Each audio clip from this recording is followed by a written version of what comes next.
Welcome to Game Crunch Game of the Year 2025. With Brandon. I paused my Boston for this. Let's make it a good one. With Nick. You had 12 months to play the game. You could have. And Mike. He's not selling it, so no, that's a no. There are many great games, but there can only be one. There can only be one Game of the Year. Welcome to Game Crunch Game of the Year 2025. Let's fucking go! Yay! I know. I'm here too. Yeah. Yeah, Nick's here. And I sound better.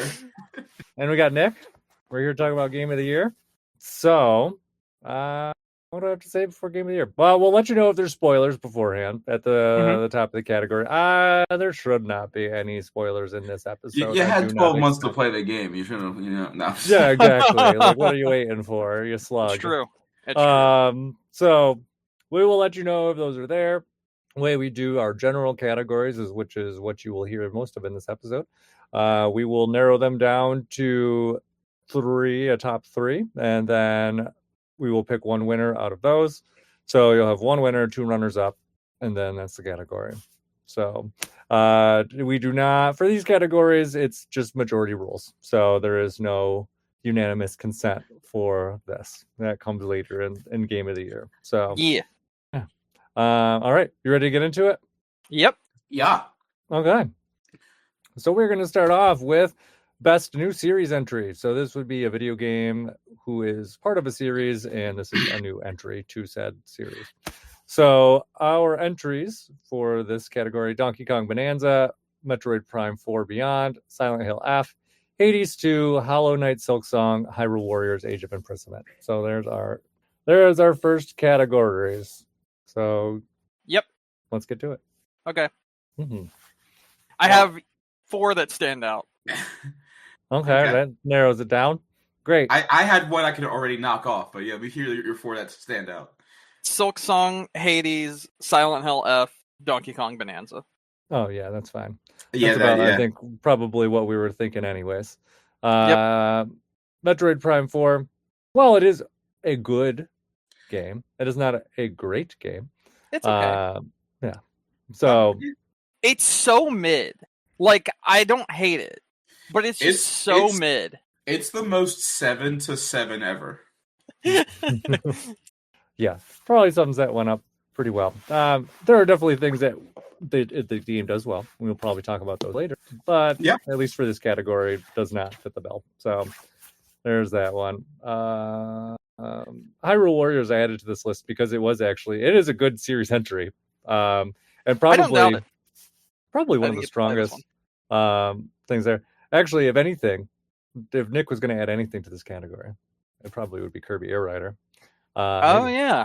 Mm-hmm. Yeah, but he's not selling it. So no, that's a no. So my thing is, like, in my heart, I know Kirby Air Ride is more of like a me game, and realistically, for as much as I won't say, it's my favorite game of the year, Donkey Kong Bonanza was pretty fucking good. Donkey Kong Bonanza is pretty fucking good. I agree with you. Mm-hmm. But yeah, I knew there was also other games in here. I also I won't put a game to a category if I know I won't fight for it as hard, because it's like, I love Kirby Air Riders, but I'm like, I also know Hades 2 fucks. So like, I'm not, and I also and Silent Hill I know is I haven't played it. It's on my 2 play. Like, it's so good, but it's the most divisive game I've probably seen this year from people. Yeah. And I don't know if it's because they just don't get it or because they just want every Silent Hill game to be Silent Hill 2. But yeah, I think Silent Hill F is fantastic. I guess I'll start there. Should I? Well, I was gonna say there will be a time and a place where I will discuss Kirby Air Riders. Yeah, that sounds great. If I look at a category and I know, like, hey, this is going to be one that I know is going to get knocked off. Yeah, I'm not even going to bother. So yeah, fair. Brandon, what were you going to say? I was going to say, I think starting by saying how I feel about Silent Hill F might actually be a really good point to start with in this category. And basically, the game itself, with a lot of people, specifically newer Silent Hill fans that came in on Silent Hill 2 or have only really played Silent Hill 2 and don't really understand what Silent Hill is, really have not liked this because there's a lot of combat in this game, and the combat's like very jank, but at the same time, that combat feels like past Silent Hill, like PS2 Silent Hill combat. So like it fits the bill perfectly, even though there's a lot of it, but it also matches the actual plot of the game. And the game, I feel personally, someone that's played every Silent Hill game, I feel that it understands Silent Hill a lot more than many other games that have come after it, like after the original 3, including The Room. And I think it's a really, really good entry in Silent Hill, and I think it's going to end up being like a cult classic in like, I don't know, like 5-10 years. Like, it's going to be something that people come back to and they're like, damn, that game was a masterpiece, but they just don't appreciate it right now. And I think it's for a number of reasons. It's just really different from any other Silent Hill game. But I think that's what makes it such an interesting and really good new series entry in the Silent Hill, like, series. Okay. So I'll just say this, okay? It takes place in like 1960s Japan, like very old, or maybe even before that. I don't know, but anyway, it takes place in very old Japan where they have a lot of traditions that aren't necessarily good and are frowned upon today, and it explores the mental anguish that someone having to go through those traditions would face. And that is what kind of causes the element of Silent Hill in this world. There's other things that I won't spoil that link this back to other Silent Hill games, but Silent Hill has always been a psychological horror game, and not necessarily just about the town of Silent Hill. We've seen that with games like Silent Hill 4: The Room.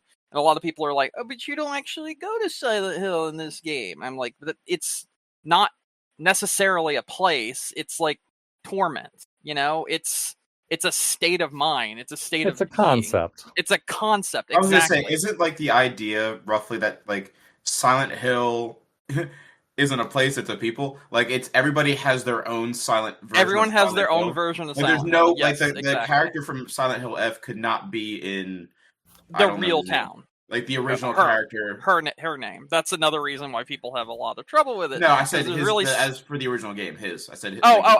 Sorry. So you mean like Harry's Silent Hill? Yes, that's what I mean. It's not a specifically tailored horror experience. Yes, almost like exactly. I guess like this. It's almost like getting attacked by Scarecrow. Yeah, kind of. Exactly. Actually, that's a fantastic way to put it. It is your own personal hell. That is kind of what Silent Hill F is saying. It's this main character's own personal hell. It's really good. It's made by the same person that made Higurashi When They Cry. So, you know the story's really good. Anyway, yeah, it's great. Moving on. Okay.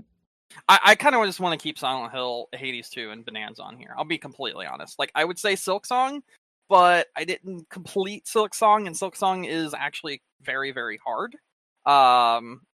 But yeah, it's been, in a as way, much as people were excited for that game, it's been very divisive in that regard. Mm-hmm.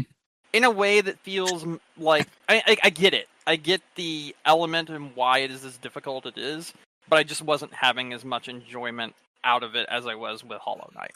Yeah, that's fair. Do you feel like they may have bit off a little bit more than they could chew with this? Absolutely not, because I know exactly what they're going for. It just didn't click with me. That's all. Okay. And for the people that wanted this, they really love this game, and they're really happy about what they got.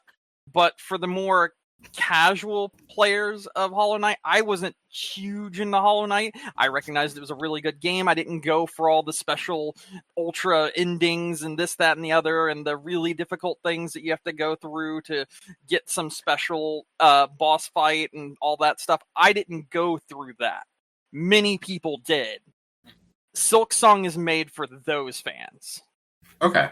And Hades 2 is made for people that really liked Hades and wanted more Hades, but much more polished Hades. And that's why I think Hades 2 is just fantastic. Okay. Hyrule Warriors: Age of Imprisonment, I would say, is just. I mean, it's a great Warriors game, but it is not terribly different. Not enough to really make it stand out amongst the others. So I don't have any problem with that coming off of this list. So there's that. We all have played Donkey Kong Bonanza, I think, to completion, right? Yeah. Yep. Yep. That alone is a rare accomplishment for the three of us. Listen, I'm gonna be honest. Mhm. I even though I gave my list of the 4 that I think deserve to be on here, and I wrote most of this stuff in, I would not care one bit if we all gave it to Bonanza, because I think Bonanza is a fantastic game. Bonanza is a fantastic game that knew what it was setting out to do and did it very, very well. And coming off of the 2.5D Donkey Kongs to this, or even better, coming off the Donkey Kong 64 and having this, it's just a great game. Well, it's funny to me because really the only knock I have against that game is just how poorly it performs the more it goes on. I agree. Literally, you get to the last 2, and it's awful. Dude, yeah. It would have been a 10 out of 10 game for me. It probably would have been like I said, like a 10 out of 10 A+ game for me, if not for the fact that like it's not even like it's certain sections of the game or certain parts of the game. It's like it starts with like, all right, the 3D map doesn't work very good. All right, whatever. There's a lot that it's doing.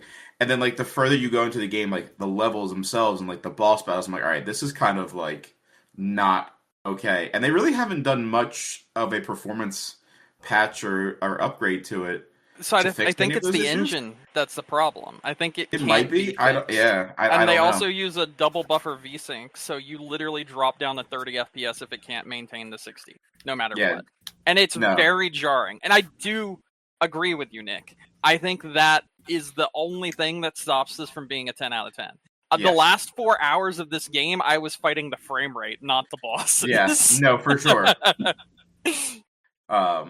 But out of the ones on this list, because I mean, I've only played 2 of them, but the one I've played 100%, like got 100%, and actually, it's funny. The Nintendo Wrapped for 2025 came out today, and it was my most played game on my Switch last year at like 45 hours.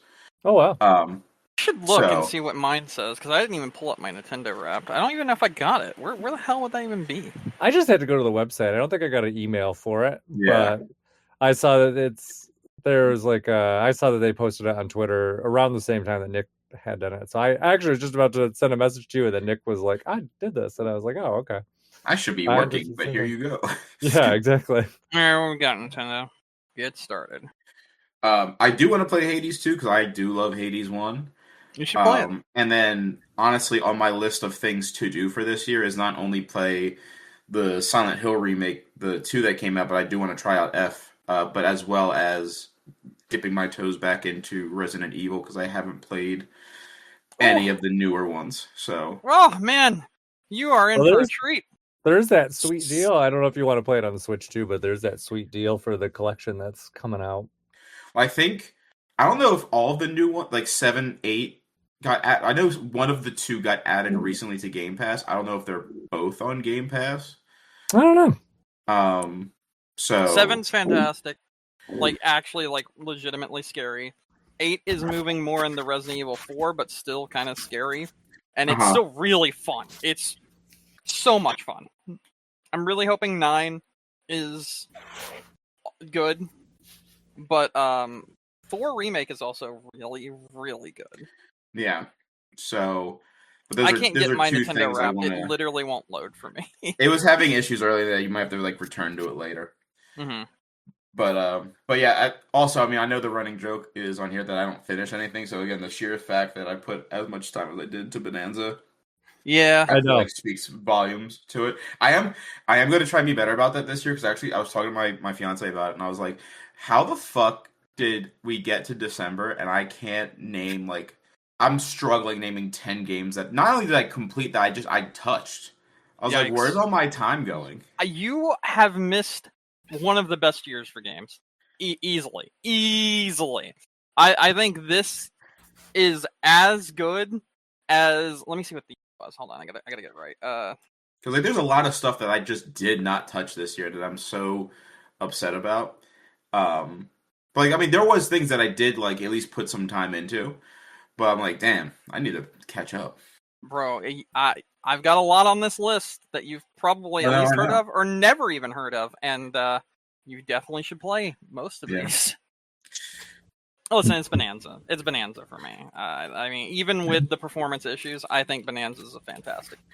If it didn't have those performance problems, it would be very much so like game of the year contender. I will still say it's for me. It's a system. So like, if somebody's asking me like, hey, what should I play on the Switch 2 like day one, I'm like, get Bonanza. Absolutely, Bonanza is the best game on the Switch 2 right now. Best first party game. Yeah. What would you? Cyberpunk? Is that what you're gonna say? No, I'm just saying, just in general. Like, okay. I'm just saying, best first party game. I mean, there's lots of, and even that's debatable depending on what people are looking for. I mean, there's a good selection of third party games to choose from. I mean, the first party stuff, for what it's worth, Switch 2 had a good year, but I don't think any of the first party games were really like excelled, kind of like they did with the Switch, launch year. Like there was a lot of like really strong bangers in the first year of the Switch, and this year had a lot of good games, but I don't think anything really ever hit the like, hey, this is the game that everyone's going to be coming back to. Bonanza's probably the closest, I think, to that. Mm-hmm. So, yeah, but Bonanza is currently my Switch 2 Mario Odyssey. Yeah, and I think they did a great job bringing the Odyssey formula to Donkey Kong. I mean, I actually enjoyed Bonanza far more than I enjoyed Odyssey, like leagues more. And it's really interesting too. When I looked at my year in review, like I think when Bonanza came out, I put in like a modest amount of hours. But then when I went back to it in like September, I like tripled the amount of time that I put into it. Yeah, I mean, I really enjoyed the game. I played it from top to bottom. I really enjoyed the DLC. I keep on playing those events as they come out. So I've been having a great time with it. So I mean, I have no problem giving that to the category to this. Otherwise, I would say probably either Silent Hill and Hades. I think Hollow Knight's too divisive, probably difficulty wise for this, but that's my 2 cents. So yeah, I agree. I think Hollow Knight is excellent. I just think it is made for a certain group of people, and those group of people are going to fucking love it, but no one else. Yeah. So is that how we want to do it? Bonanza gets the win. That's my pick. Yeah, that's fine with me too, actually. All right, Nick, so... I had almost the same amount of hours as you in my Nintendo Wrap. That's crazy. Actually, I have more. Yeah, I have 220, but I had 2 less games than you. I had 60 games, 886 hours. Holy, okay. Mm-hmm. Yeah. But I mean, compared to say your Steam one, like, my Steam Wrapped is kind of fucking nuts. So there's that. But anyway, so best new series entry, Donkey Kong Bonanza is the winner, with runners up Silent Hill F and Hades 2. So, yay! Yeah. Next category, best remake or remaster. We had so many of these this year. I was gonna say I don't think this is the strongest year for it, but I mean there's good stuff on here. There was one year, it was last year, the year before, where there was like too many. Yeah. But anyway, so best remake remaster, Xenoblade Chronicles X, Final Fantasy Tactics, the Ivalice? I don't know how to say that. Ivalice Chronicles. Ivalice Chronicles. Elder Scrolls 4, Oblivion Remastered, Patapon 1 and 2 Replay, Mario Galaxy 1 and 2. Then I tossed Legend of Zelda Tears in the Kingdom in there because technically I think it falls in. No, you're right. You're right. I don't know how I missed that one. I disagree with that wholeheartedly. You don't think it would qualify for this? It would count as a remaster because of the 60 FPS and it's a performance patch in my opinion, but it's a performance patch, but it also adds new content and fixes up the graphics and the performance. It doesn't add new content. I'm so tired of that. I can use my phone, so it's new content. Shut the fuck. I am telling you that it really greatly improved my enjoyment of the game, but you do you, whatever. But anyway, so that's where the games are. So What do I got? Xenoblade Chronicles X. That was actually my most played game of the year, apparently, according to my Switch year in review. Doesn't shock me, actually. It doesn't shock me at all. It actually shocked me. Really? So, and I was the one who I did know it. you were big on what was the other Xenoblade that was on the Switch that had like all the big DLCs? All of them. He's literally big on all of them. Yeah, I mean, there's 4 Xenoblade games. The other 3 were on Switch 1, so 1, 2, and 3.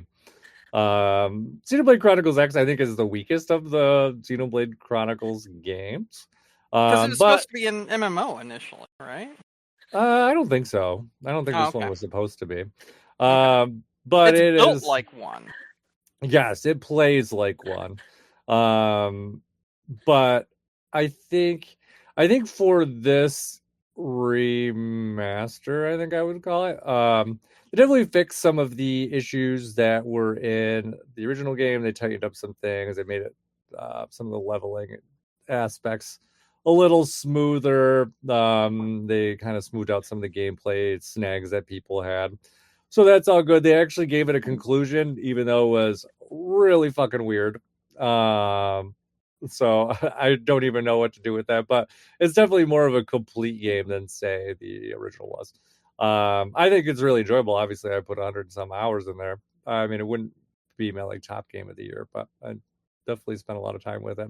I mean, part of the reason that I think I put so much time into this was because Nintendo likes to put out a lot of the remakes and remasters and things kind of in the beginning of the year when there's not a lot going on. And so it's like, oh yeah, it's March. There's nothing to play. So let me just dump a ton of time into this. That's what ended up happening. Xenoblade Chronicles actually was my top game of the month, I think, for March, April, and possibly even May. Was kind of the way it had gone through. But overall, I think it's a good game. If people enjoy Xenoblade Chronicles, like the series, like they should enjoy this probably. But this is not a story-driven game primarily. It's more of a world-building game is probably how I would put it. The main character is not really yourself. It is the world of, I forgot what the stupid planet's called. But yeah, that's the important thing. And you're going through, you're exploring the 5 continents that are there. You're planting probes and getting resources and trying to survive on this alien planet. So that's that one. But it's fun. I didn't put it on here, but I'll talk about it because I think I'm the only one who probably played it. Mario Galaxy 1 and 2. So they did the remakes of these games this year. Now you want to talk about just what would you call it, Nick? What do you call Legend of Zelda? Performance update? You want to talk about performance update? That's Mario Galaxy 1 and 2. Yeah, but that's it's worse. Literally what that is. It's worse though. You're right. It's actually worse. How is it worse? The textures and shit are all fucked. The textures look so much better. What are you talking about? I was seeing there was like a comparison video showing it from like the Wii to the Switch, and like the brightnesses of the textures and everything were all just like really messed up and kind of looked like ass. There were, so FYI, before this gets before people put it in their minds, the videos that Nintendo showed off before release were not necessarily reflective of the textures after release. A lot of people were getting bent out. To market your game. Yes, it is. People are getting bent out of shape about certain textures, like ground textures, metal textures, things like that. They're like, they're not there. They're devoid. They look different than they did in the other game. A lot of those were replaced actually before the final release. So a lot of those textures were in place afterwards. Okay. I would say overall, I think the game looks good. I think they put a lot of effort into it. It doesn't look as nice of upgrade as, say, like Metroid Prime Remastered, but there definitely is a lot of effort that was there that went into it. They did add some new content as well, some amiibo support, new what was it, that storybook that Rosalina had? They added new chapters to that for the first game. They added a whole book to the second game. I think, and I remember talking about this on the podcast, so I'll try to remember exactly what my thoughts were. So hopefully I'm not too far off base from where it was, because it has been a while now. But I did actually think that these are probably the definitive way to play these games. Okay. I think it controls better. Actually, even too, I was talking to Brandon. One of the way that they did the motion / pointer controls when you're in handheld originally on the Switch version, they only allowed you to actually use touch controls for like the pointer controls. That was pretty frustrating. They actually added in gyro controls for handheld mode as well for Very the nice. Switch 2 release, which actually I think that was a bigger win than anything, because I was like, oh, this actually feels so much better trying to do things, especially when you're trying to multitask with Yoshi. Like, you can do that so much easier.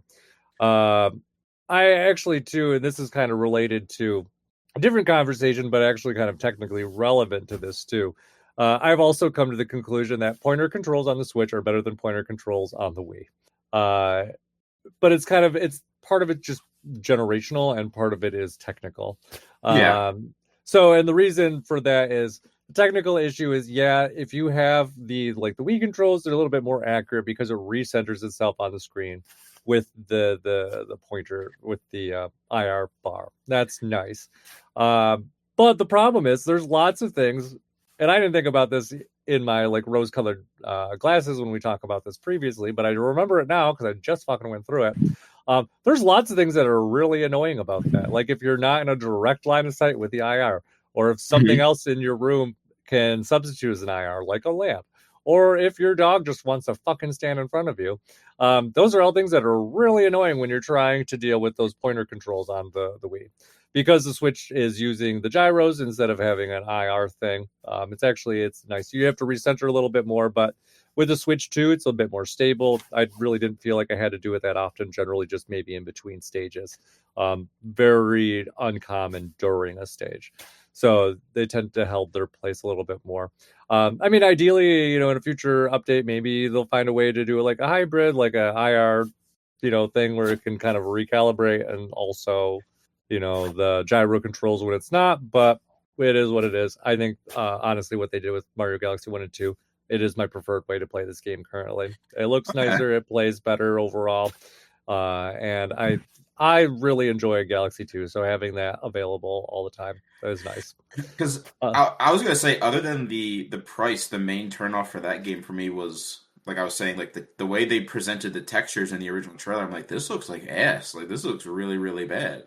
But I mean, I'm happy to know that was just them being stupid about the way they were showing it off. But also, it's like, how are you this $1 billion company? You don't know how to market a Mario game, and you're the people that make Mario. Yeah, I found a video. I found a video, right, of someone comparing the Wii, the original Switch Mario All-Stars version, and this version specifically. And there are significant downgrades in this version, either because of the way that they decided to put it together or something. But there are significant downgrades. I've been going through the video the entire time you've been talking, and this is a post-launch video. This is not a pre-launch. This is not from Nintendo sending out this video showing off the game. This is someone that actually played the game, got the footage, and showed it. There are definitely textures missing in this version, and that look worse than even the original Wii version, specifically because of things that were in that originally that are not, such as the definition of different character models, as well as the saturation of a lot of different places in the maps and areas. I literally am watching the video right now, and there are issues, and it wasn't just a Nintendo fucked up thing. It's just a broken, in weird places, because there's places where it looks great, and then there's places where it feels like Nintendo forgot to do the upgrade and significantly downgraded it by up-resing it to 4K. Yeah, there are some strange things. I don't think it's anything that most people would care about, but we're talking about it for Game of the Year, so it's a little different.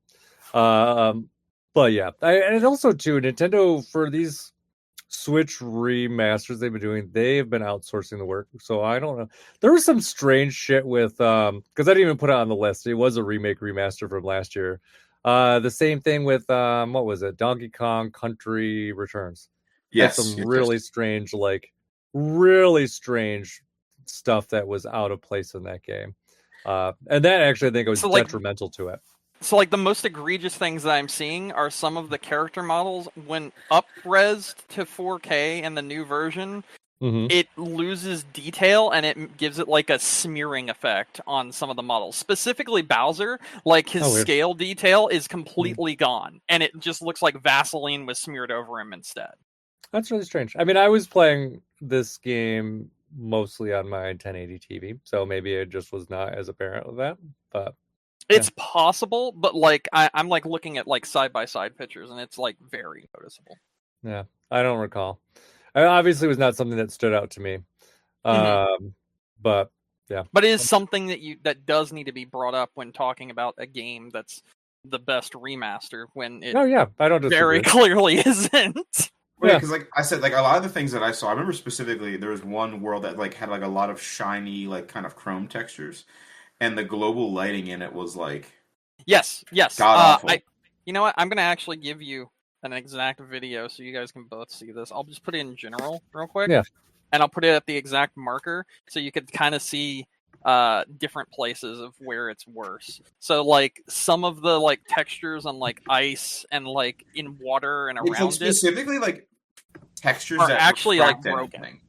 Yeah. Like any sort of like reflective surface is like it just doesn't work. Like Bowser's appearance is completely just removed. Like his scales are gone, and it's just like smeared over, and it looks like blurry instead. And it's showing you which is which. So like, but then it's weird because the boat behind it looks nicer. The boat does look nicer. That's why I'm saying there's really weird inconsistencies. Like there are some parts that look way better, and then some parts that Bowser? Just.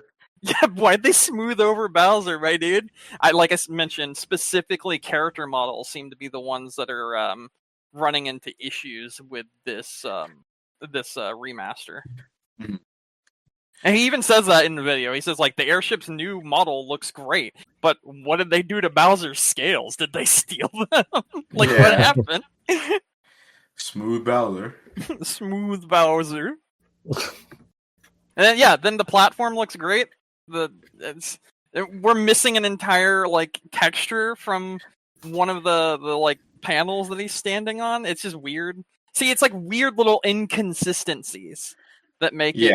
And then like the saturation when he's showing off the observatory, where it's like it's now purple instead of the original like violet, like pink. It went from like being light to being like washed out and kind of trash looking. It's just really weird inconsistencies, and I'm not really sure why, but it does seem like in some respect playing Mario Galaxy 1 at least is just it would have a better time with the Mario All-Stars 3D collection or whatever the fuck it was called, because it's more like the original for purists, obviously. So, the gameplay is still better on the Switch 2. I don't doubt it. I would not recommend the Switch 1 version for just a couple textures. It's not that big of a deal.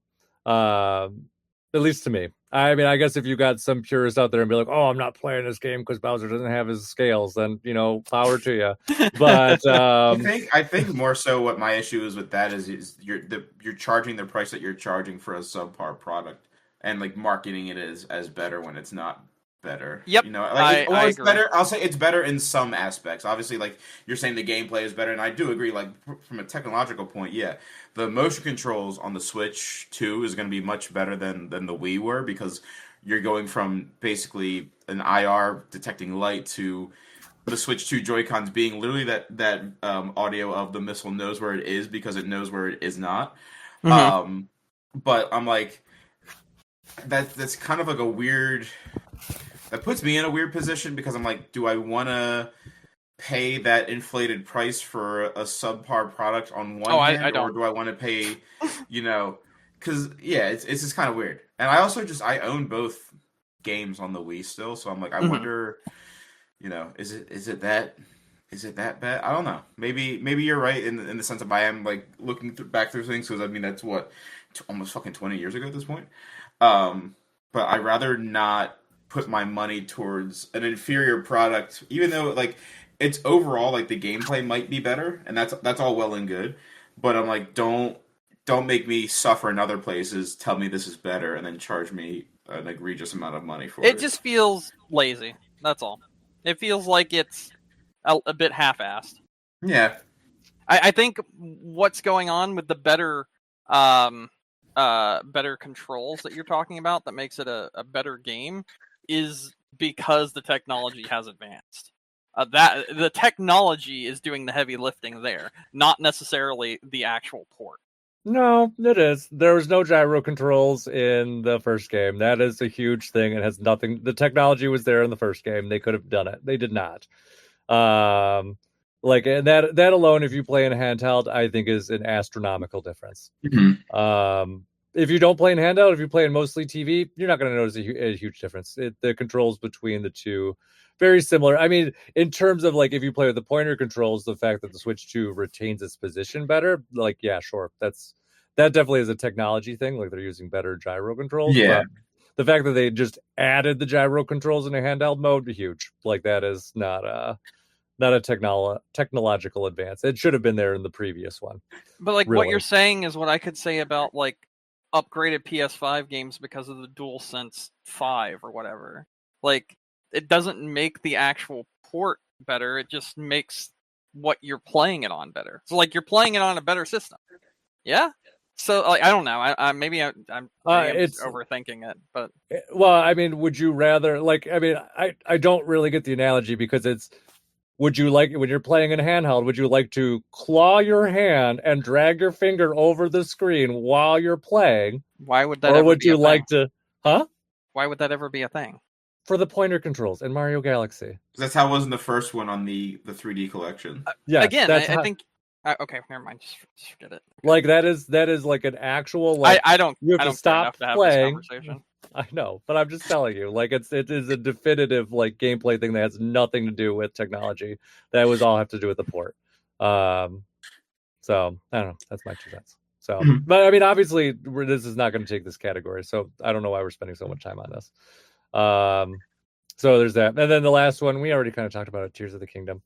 They did add in some, aside from the performance update, they did add in some other things too, like extra support on your phone, which you can use to help find items. We kind of talked about.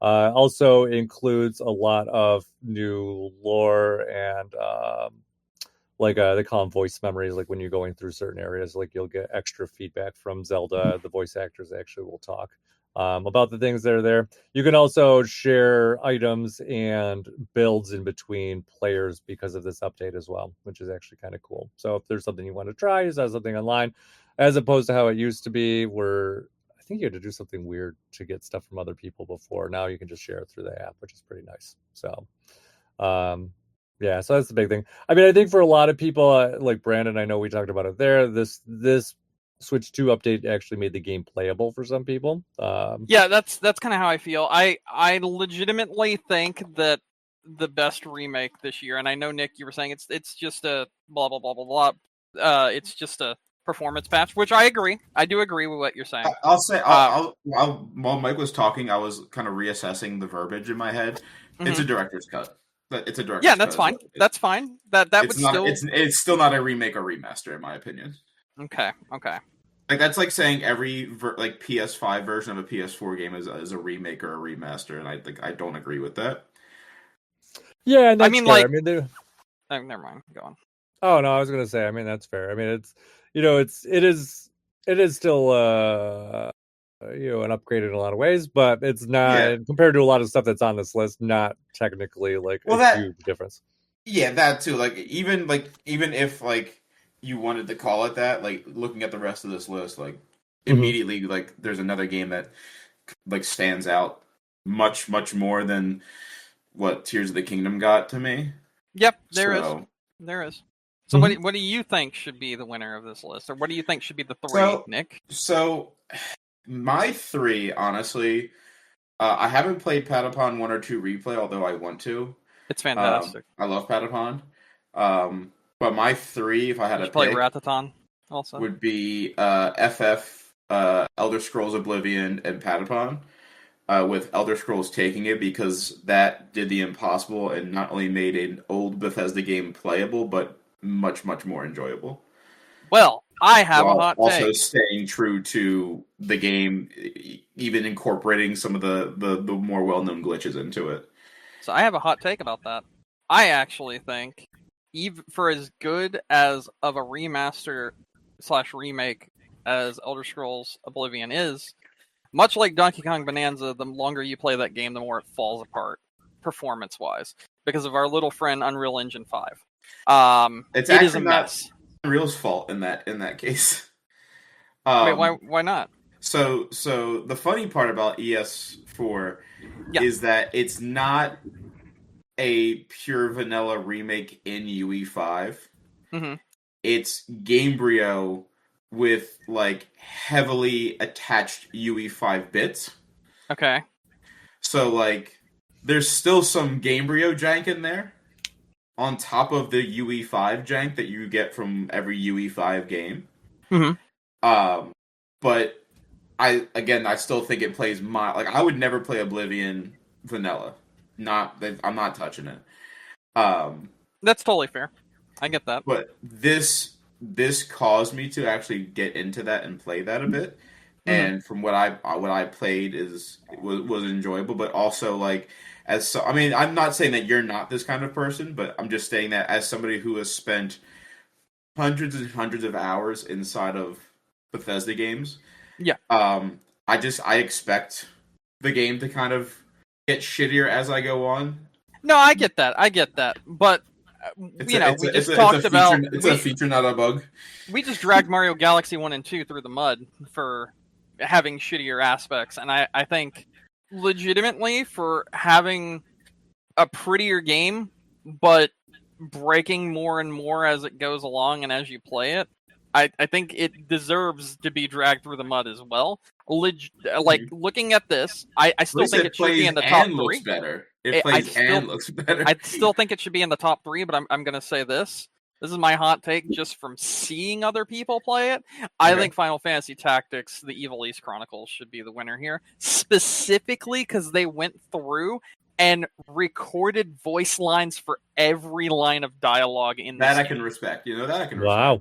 So this was a fully text-based PS1 game initially with some little, voice lines here and there, but everything is voice acted now. And they did a really good job with it. I do love the Tactics series, and I'm gonna grab this on my Switch when it goes on sale one of these days. I don't know why, but Tactics games just feel better to me mobile. It's such a weird thing in my brain. I don't know what it is. I'm also I'm okay with that. Like, I'm not gonna fight tooth and nail one way or the other. I respect Tactics for what it is, and especially the Evil East Chronicles version. I'm fine with that. But like I said, just with Elder Scrolls 4, in my opinion, no, I think it should be in the top 3 easily. Yeah, but that game has me excited for what I hope they plan to do with the rumored remakes of 3 and New Vegas, and hopefully Elder Scrolls and Fallout going forward. Those games need massive engine rehauls, and I've been saying that since pre-Fallout 4. Yeah, I agree. This engine needs to die. Gamebryo needs to die. It needs to be gone. UE5 is probably not the best choice. UE5 is awful. but it's probably the most accessible choice for what they have. Yeah, because they don't want to make their own new engine, and that's a problem that a lot of developers are falling into. Unless that's what they're doing, and that's why Elder Scrolls 6 is almost 10 years old at this point without seeing a crumb of gameplay. So that could be it too, because if you really think about it, there's no way it's taken them 10 years. You know what I mean? So the time is definitely there, and the development team is definitely there that they could be making their own brand new in-house engine, maybe. Yeah. But I also if you gave me the choice of, hey, do you want a new Fallout or Elder Scrolls in another heavily modified version of Gamebryo, or would you want it in pure vanilla UE5? Yeah, I'm probably going to take UE5. As much as I know about it, I'm taking UE5 all day over that, I guess at this point, almost 30-year-old engine. Yeah, I kind of agree.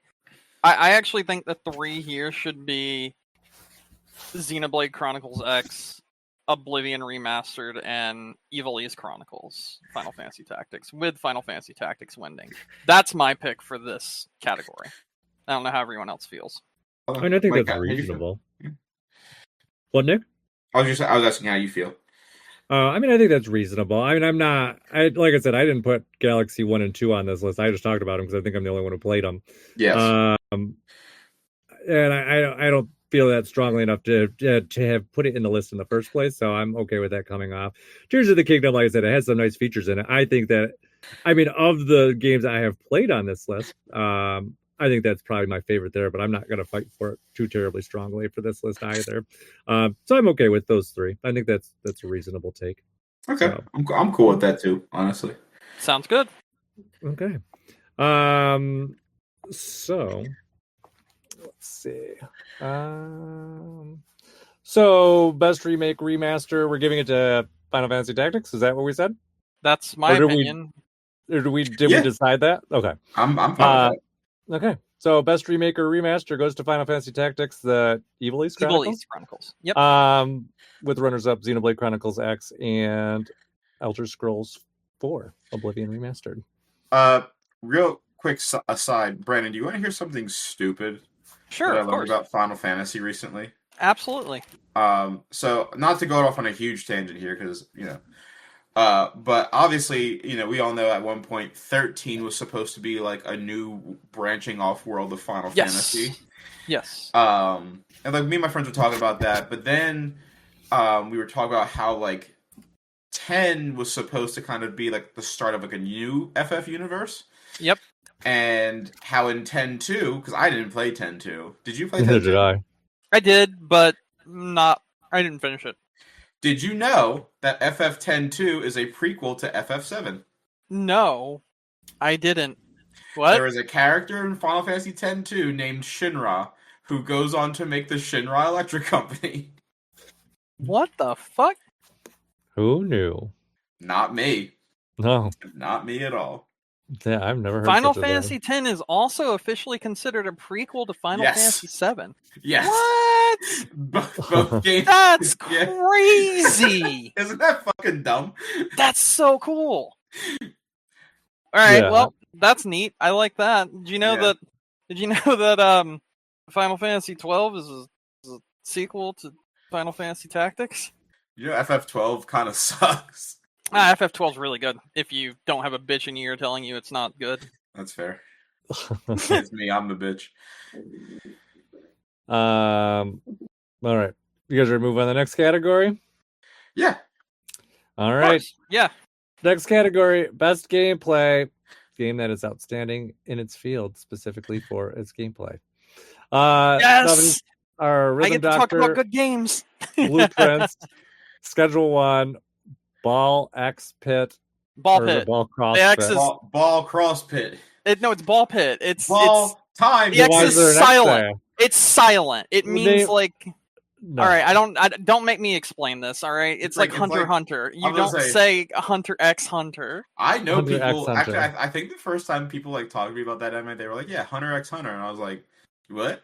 It's not Spy X Family. It's Spy Family. Hey, damn buddy, it! You just blowing from ball multiplied by Pit. So I say it was ball times Pit. Rift of the Necrodancer, and then Donkey Kong Bonanza. I forgot that I added that onto this list. So there you are. Yep. I played one of these this year. Me too. Yeah, Get talking, Brandon. Yeah, let me explain why. Isn't Schedule 1 the drug game? It is, and it's so good. Let me explain why all of these are really good games that you should definitely play or be on the lookout to be able to play on your console in the near future. All right, Rhythm Doctor.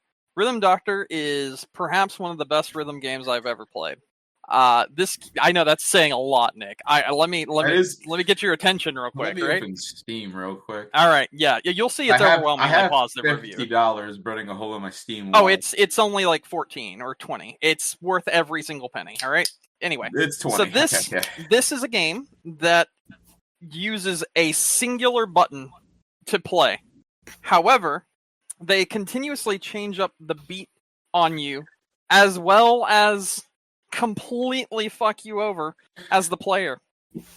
This is a game that is so tied to the rhythm that you can just listen to the game and play it by knowing what the beat is and understanding how the beats work in this game without ever having to look at the screen. And it's actually detrimental for you to look at the screen, because sometimes this game, which will have like a little plot going on at the top while you're playing it, will jump between all of your connected monitors and also minimize itself, shrink down, and bounce around, multiply its windows, and do all this other sort of crazy shit to throw you off, and kind of does some, like, legitimately, like, Eternal Darkness type things, where it'll, like, shut your monitor off, or, like, cause little, snow effects and shit like that in the middle of you playing to try to distract you from the actual rhythm of the game. The plot of this game is you are a doctor who is using remote viewing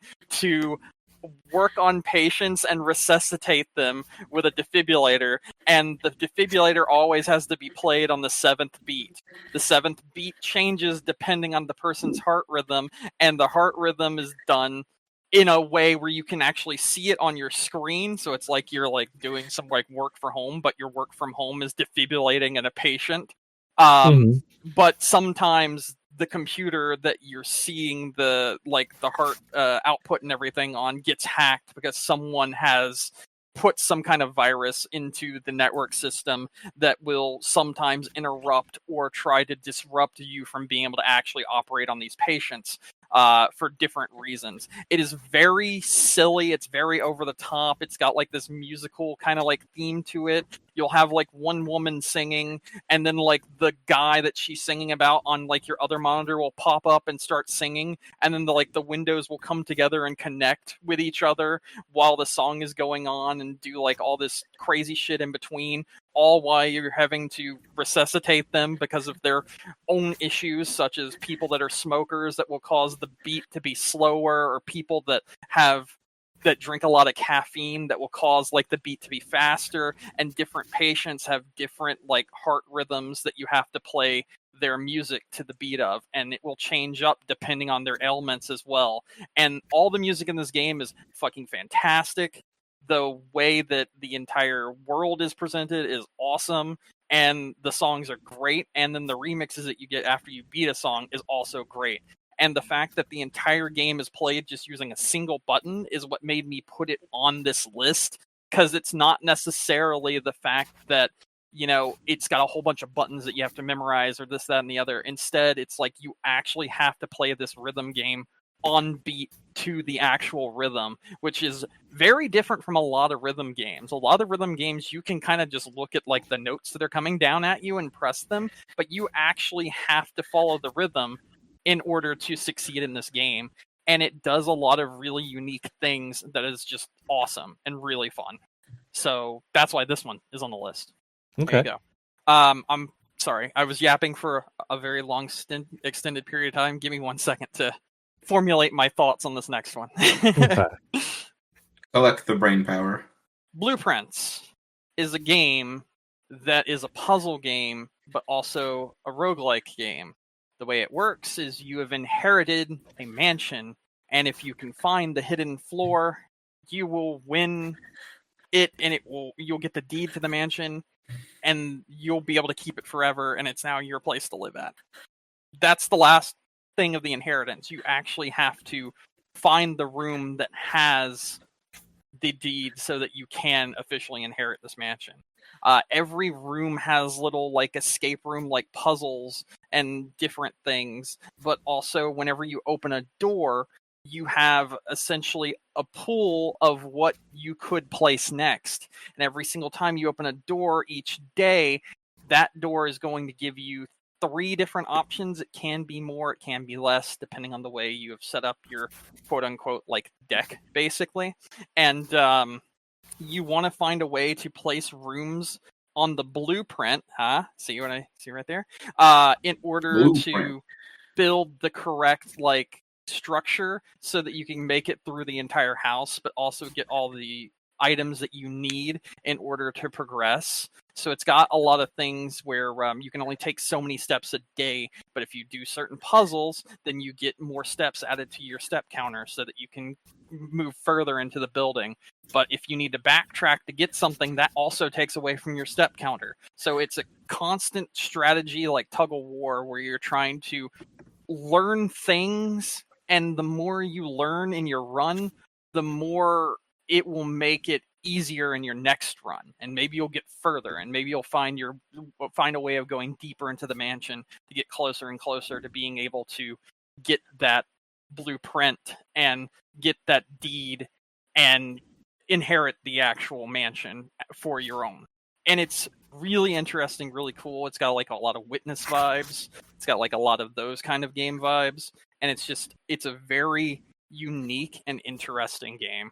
So that is why it's on here. I think that's on console. Yes, it is. Awesome, and you should definitely play it if you have a console that can play Blueprints. it's Rhythm Doctor, on I Game think, Pass is right also on console. I think that's actually on Xbox. Schedule 1 will probably never be on console because it has a lot to do with legitimate drug usage. So let me explain how this works. This is a game where it's like those simulator games where you like run a business and you have to like sell product to people, but the product are different types of drugs. And the way it works is you start out in like selling drugs and making them out of a hotel room, and you want to be able to get more and more money to build your empire, and you're able to get new clients and get in touch with other people to expand your reach throughout this entire town. You have to obviously avoid the police and go around different places and buy the things that you need, be it the seeds from other dealers, or be it like the materials from like home improvement shops and all this other stuff. And the management aspect of this is so well done that eventually you can like automate it, like something like Factorio or something like Satisfactory. But it's just a very interesting concept that hasn't been done, probably for good reason. And gets like really in depth. Like eventually you're like mixing strains together to like get the aspects of different strains and how it makes people feel, and then sell it to certain customers that want to feel that kind of feeling. And you kind of like give little samples out and figure out what people react to and what they don't react to, and you have to actually like move product. And eventually when you get too big, you have to get other people that can move product for you, and you have to go and get your money from them on a weekly basis, and they get a certain cut, and sometimes you'll get assaulted by other like dealers or people or all this other shit. But it's like really in depth but really silly at the same time, and it's very fun to play. So that's why Schedule 1's here. Okay. Ball Pit is Breakout, but with roguelike elements. And it's Oh yeah, I remember you talking about this game. so much fun. Well, let me explain how this works. So, Ball Pit is a game where you start out with like one or two characters, and they have certain aspects. So, like, you may have a character that fires the balls very fast. However, he doesn't really fire them in a straight line because he's firing them so quickly. So, like, the character will have like certain pros and cons to their character. Like, there's one character that it is really good at like leveling things up and whatnot quickly. However, he's also an egotistical prick, so he chooses your upgrades for you, and you don't get to say in what gets upgraded as you level up. So that kind of sucks. But beyond that, the thing that makes Ball Pit really interesting is you can build a town, and the town that you build actually is the way you upgrade characters. And people will like harvest things like wheat and stone and like logs and stuff, and you use that to build other town areas, and those town areas will like connect to different parts of the town, and then you like send your people out to harvest it or bounce off those parts of the town. And when they do that, it like links other things together, so you can level up other things all at once. And that's the way you like level up your stamina, your attack speed, this, that, and the other. And you can only do that after you like do a run. So you like do a run, play the like breakout portion where you're fighting different enemies, trying to make it to the boss. You have to fight two mini bosses and then like a main boss in the area. And different characters will do better, but then if you level up those characters, I mean, eventually all of your characters can beat their level. And and you want to beat it with multiple characters because it's the way you unlock more levels. They give you gears that allow you to build up your base that goes down into the pit, that allows you to go deeper and deeper into the pit and expand and explore further in the world of Ball Pit. And it's got a really fun gameplay loop that gets super addictive really, really quickly. It's on the level of something like Vampire Survivors, something like Balatro in the actual gameplay loop aspect, and it's a blast to play. Fuck. I didn't think I was going to have to talk about 5 things in a row. Jesus Christ. What do you mean? You put all 5 on the list? Yeah, I thought some people would actually play games this year, but I guess not. Moving on. Rift of the Necrodancer. This is the sequel to Crypt of the Necrodancer. And the way this game works is sort of like Guitar Hero or Rock Band. However, the enemies come down a line, but different enemies come down at different beats. So you have to like learn the enemy's beat pattern, because like some enemies may like start up the top, but then they'll like pull back their sword on a beat, and then they'll lunge at you on a beat, and then on the next beat you have to hit the note to actually defeat them. And it's the fact that so many different enemies here have different attacks that you have to memorize and learn how it works that makes it a very interesting game and very different from your other kind of rhythm games as well. Whereas this one is more traditional, like a Guitar Hero or a Rock Band or DDR or something like that. What makes it stand out is those enemy patterns, because you are fighting enemies to the beat of the song, but they're not just coming down slowly. Like I just stated, different enemies have different attack patterns, and those different attack patterns are on different beats to the music that you're playing. And this has had like a lot of crossover music that's been added to it from different games. Like, hold on, I wanted to say one, but I'm not 100% sure. So now I'm going to go double check, because I think I did buy this one, but I need to double check. So yeah, it's had stuff like fucking Friday Night Funkin'. It's had like DLC from Hatsune Miku. It's had Shovel Knight, Pizza Tower, Monster Cat, Unbeatable. Just a whole bunch of different songs have been here. Everhood, Hololive. I mean, there's a lot. There's a shit ton here, legitimately, and there's a lot of crossover music that's really, really good, and a lot of different artists are working with this game alongside it, or like at least agreeing to put their music in it. And it's really fun. It's really, really fun. And when you're playing the main story mode, you also have elements like little break moments, like after a story beat has happened, that has these Rhythm Heaven like sections where you actually play like a mini game that's like Rhythm Heaven instead. So it's got like a lot of variety to it as well, not just with the enemies, but also with the ways that you progress through the story and the different kind of little mini games that you play while playing through the story.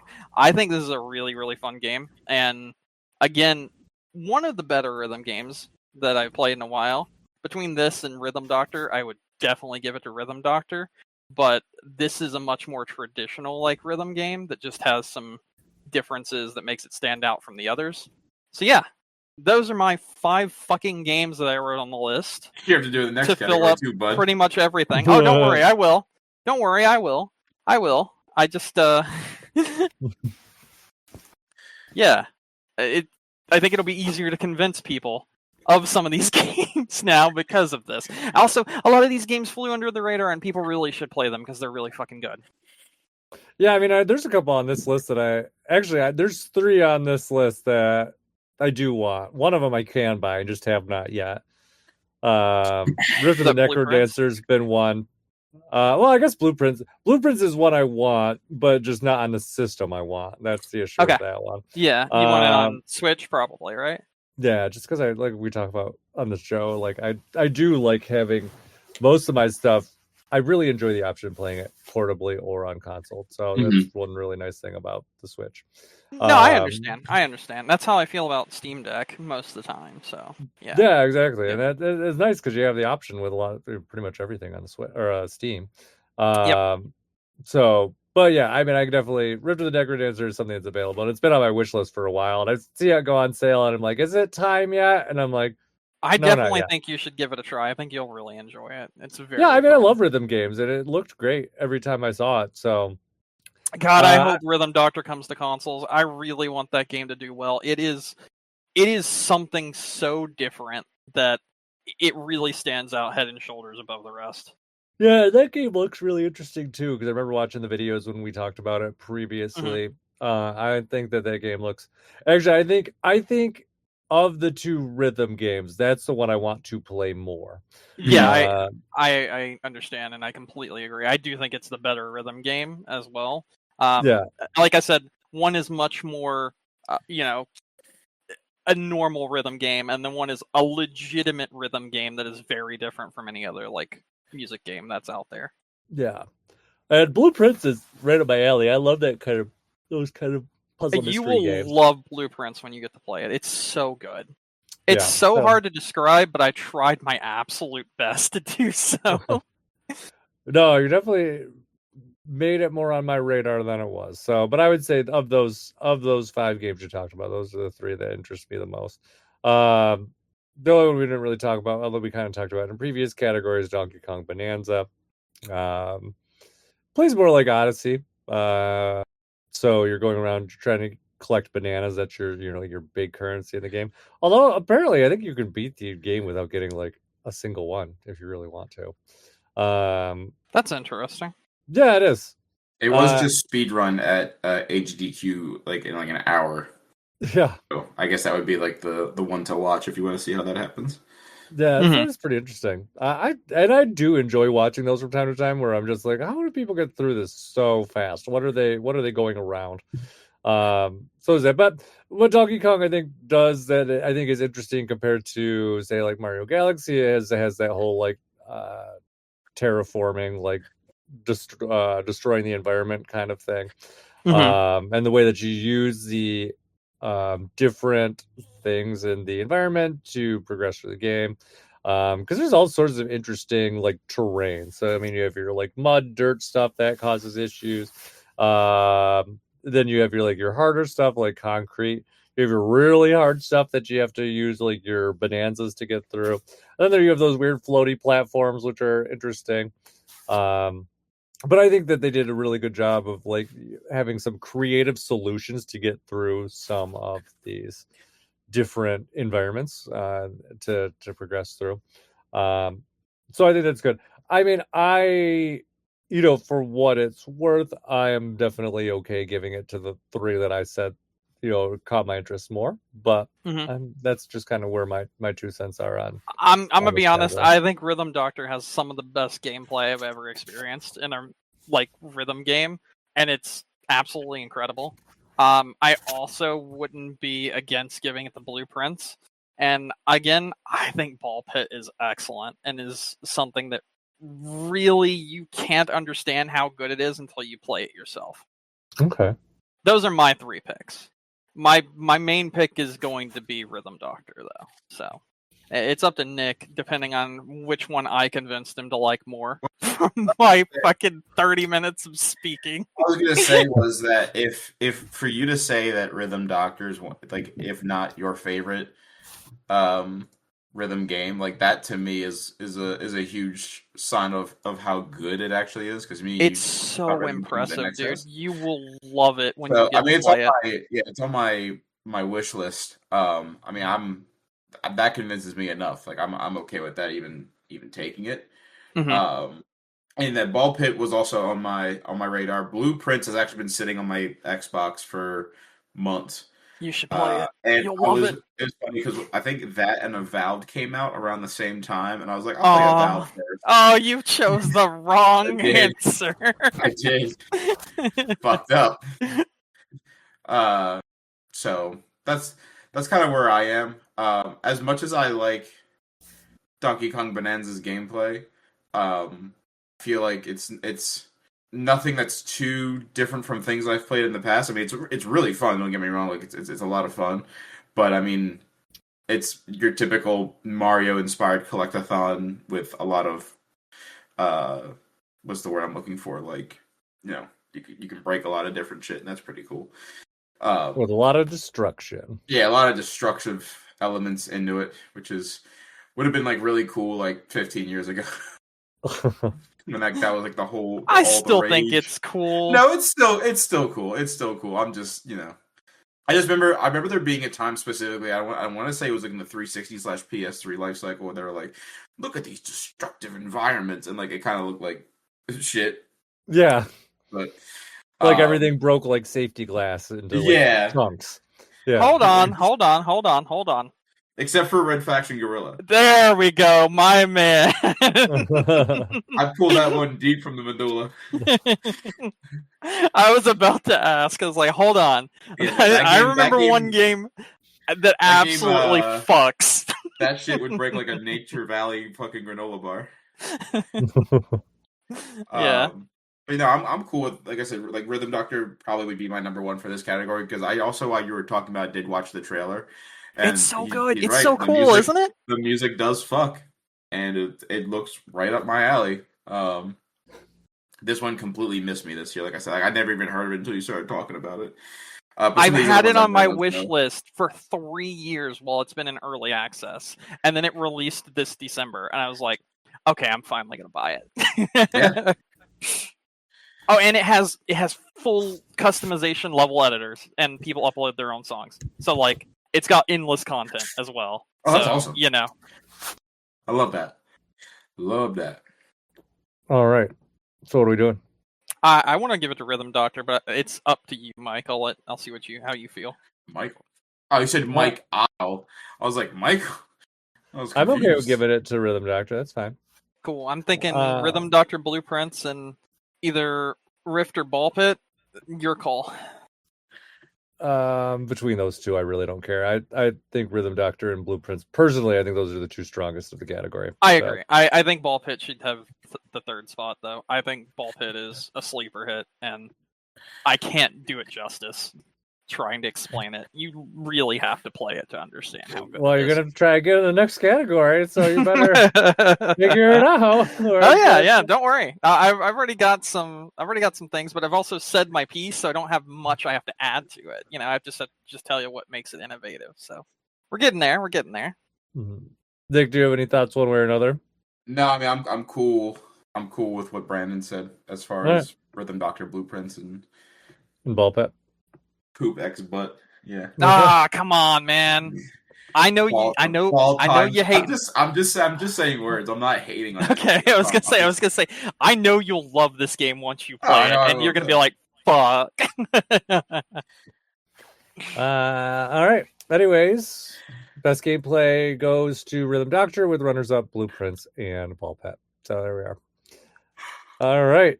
Next category, most innovative. It's time for me to talk again.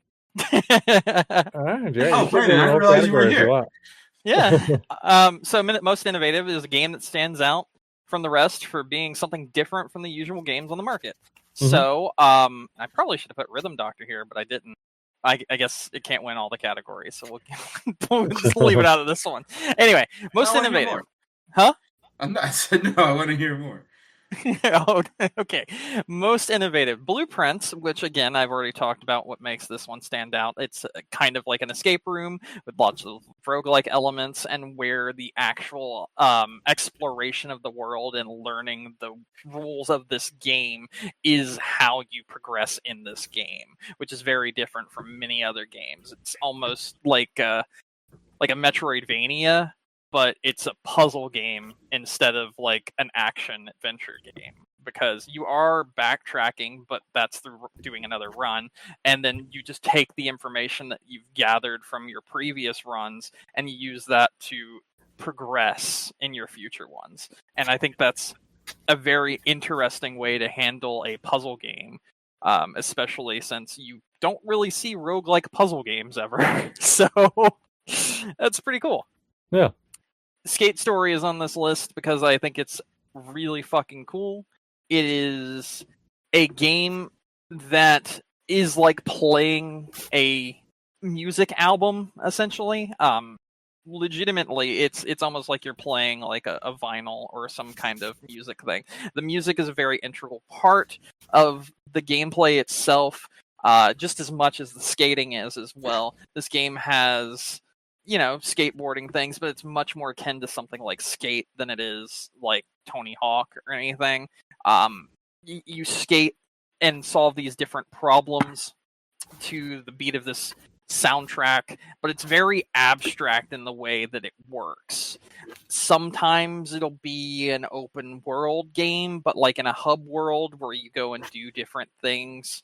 Sometimes you'll be racing a blood moon to chase it down so that you can eat it and ingest 7 of them so that you can go have a banquet with Satan. Sometimes you'll have these really weird moments where you'll go do little miniature fetch quests with different things, and it's just so abstract and different from anything else that I put it in this category specifically for that reason. There's another game in here for that reason as well. It just takes so many different elements from so many different kinds of games and combines them all together in something that is very special, in my opinion. Slots and Daggers is another one on this list. This game is a slot machine game, but you are playing essentially like a D&D campaign, and the way you progress instead of rolling dice is by rolling a slot machine. Mm-hmm. And you'll get like little things like a sword, which adds more damage, or like shields that gives you more, the ability to block. And you'll want to do that because it's turn-based combat, and you're actually fighting against enemies at the top of the slot machine.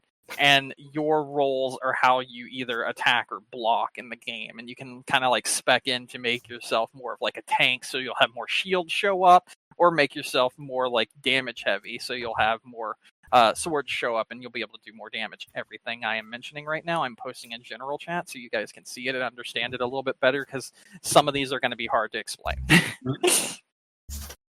It's just a very different kind of game. Again, this is a roguelike because I feel like everything is a roguelike now, and don't worry, we'll talk about that later. Huh? That's the Balatro effect.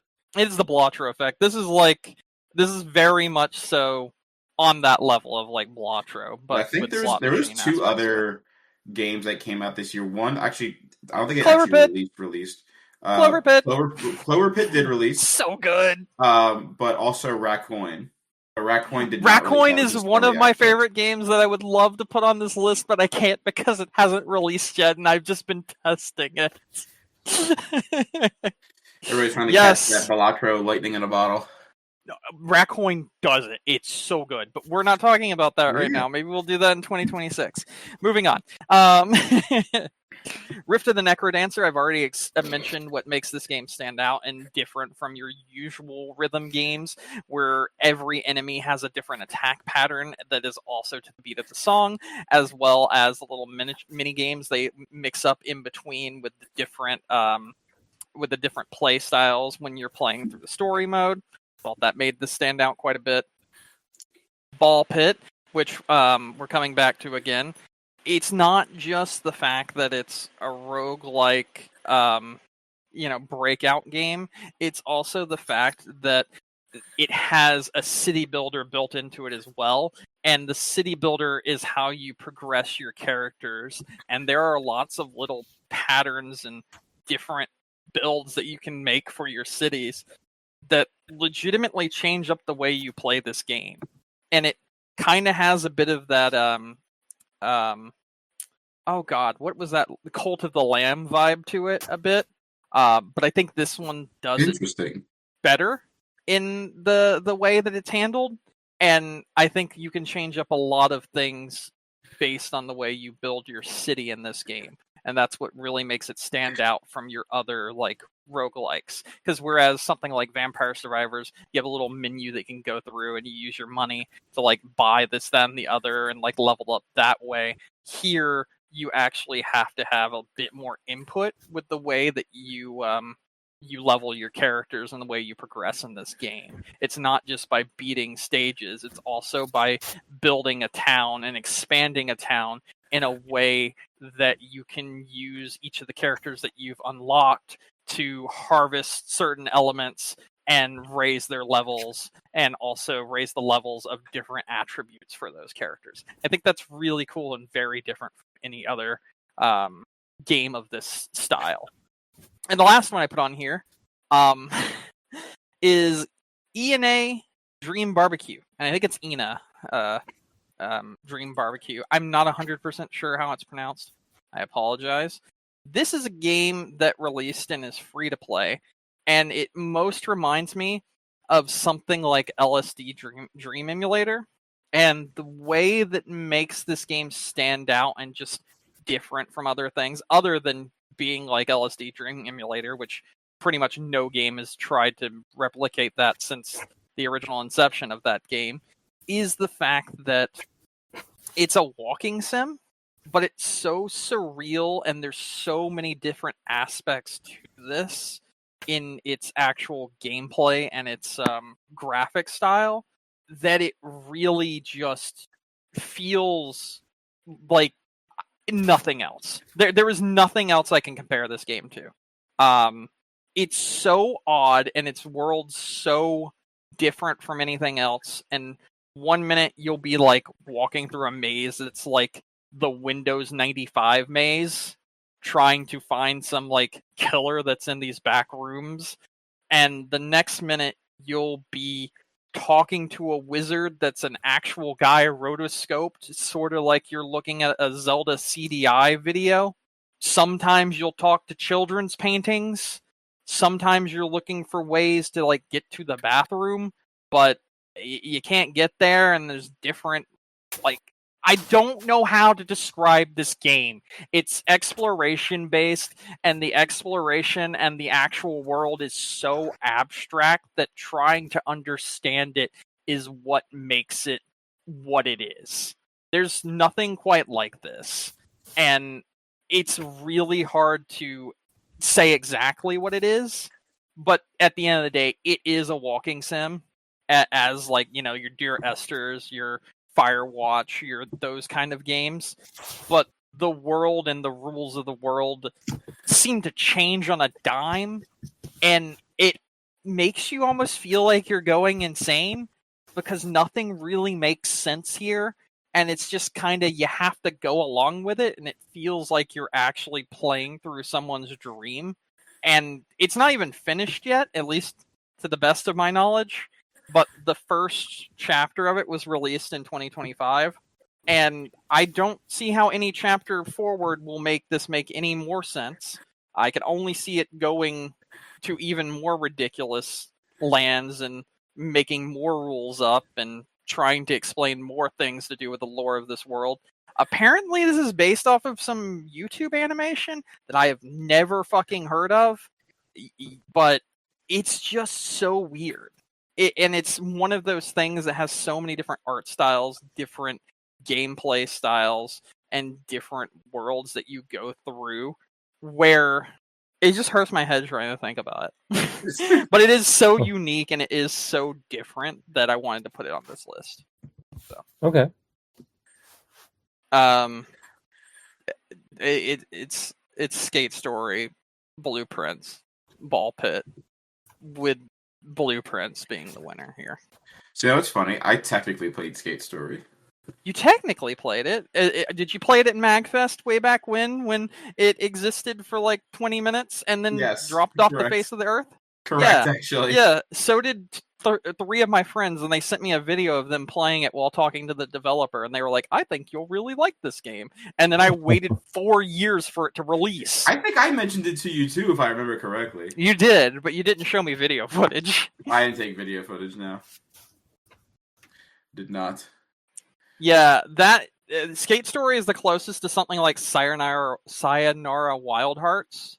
So if you liked that game, then you'll love Skate Story. But I think legitimately the most innovative game here is probably Blueprints. Yeah, I can see that. I was gonna say this is mainly a Brandon category, so I believe what you're telling me. All right, if you want me to tell you, it's a Blueprint, Skate Story, Ball Pit being second, and Skate Story being third. Yeah, that's fair because I wouldn't give it to Slots and Daggers or Rush of the Necrodancer. And I just watched some video of Ina, and it looks interesting, but I don't think it's probably most innovative. I think the different forms of gameplay that they put there, as well as the way they present the story, that's just so alien-like. And I don't mean like legitimate aliens, but just like you can't really comprehend it, and that it legitimately makes you feel like being in a dream.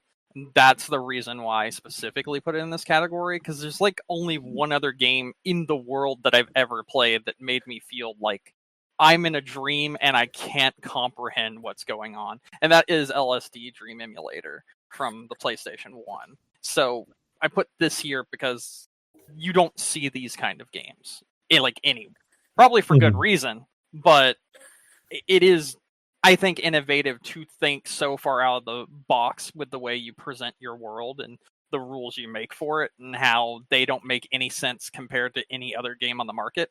I think that's why I put that one here. Okay.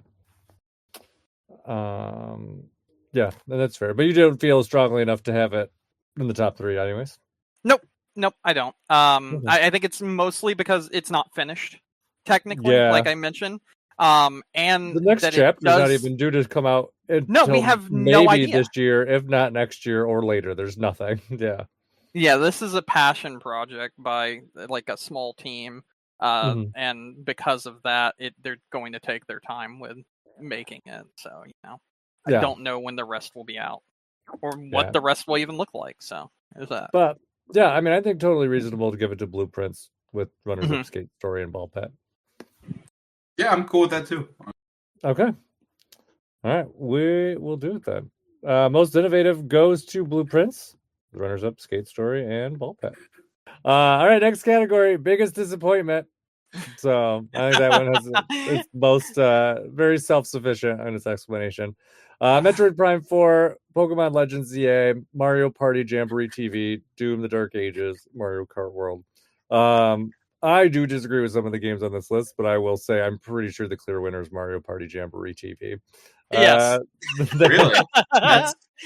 That's not my winner for this category at all. I think it's the worst DLC / like release of like an add-on or whatever to a game since like in the last 10 years. It's legitimately that bad. It made me so angry. Oh, Nick, I don't think you were here for this rant. Can I tell you what it is? Yeah, sure. All right. The online doesn't work correctly. It has less content than the original one through the online multiplayer elements of it. The connection will constantly drop. It just doesn't work. You could swap over to the other version because you have to swap back and forth between the original game and Jamboree TV mode. Jamboree TV mode adds 3 new gameplay elements. None of them can be played online in multiplayer at all. It also takes away multiple multiplayer elements that were in the original game. You have to swap back to the original game to play those gameplay elements. And in the original game, for the first 3 months when this DLC came out, it was still locked to the 30 FPS 720p mode with no upgrade to it whatsoever. So you had to choose between playing the original Switch version of the game, which had no changes at all, and playing the Switch 2 version of the game, which was actually worked worse and had less content. It's legitimately one of the worst DLCs I've seen in like 10 years. Yeah, there's a lot of very questionable decisions that were made in this. Like even things too, like your unlock progress is not carried over with Jamboree. Nope. That one's really strange. I think that's actually one of the strangest things. Wasn't there characters cut out from Jamboree TV that were in the original? I think there was, if I'm not mistaken. No, I'm not sure about that. I think there was at least 2, and also the hub world from Jamboree was completely cut from Jamboree TV, and instead you were just given a static world where it's like, here's a curtain, here's the thing behind it, here's the thing behind it, here's the thing behind it, and that's it. And there were less options. It was so fucking bad. Yeah, I mean, I think the highlight of it was I do really like, I forget what name they called it right now, but the 5-turn like Mario Party mode. Awesome. I think it's frantic mode, maybe. I think is what they called it. I think that's actually great. I think it's one of the greatest additions to Mario Party in a long time, but it does not make up for all the other shortcomings in this. There's too many stuff, like you said. You're going back and forth between modes. You actually swap modes. It was so stupid. Yeah, why they decided to do this, I don't understand. Like it's so questionable. Mhm. Yeah, I mean, Mario Party Jamboree, don't get me wrong, great. It is great. It's probably one of my favorite Mario parties. They removed I the think the entire core single game's great. player. I forgot about that. Yeah. But for whatever reason, they made all sorts of questionable decisions with this multiplayer mode. And like you said, there's stuff that you can't play. And you said there's difficulties with online, but there's certain modes you can't play online at all. I can't remember if you said that. And they're the new modes. They are the yeah. literal new modes you paid money for. You can't play them online. Yeah, it makes no sense. So that one, that's actually the only Switch to upgrade game so far where I give people a firm do not, like, just buy the base game. Like, that's all you need. I completely agree.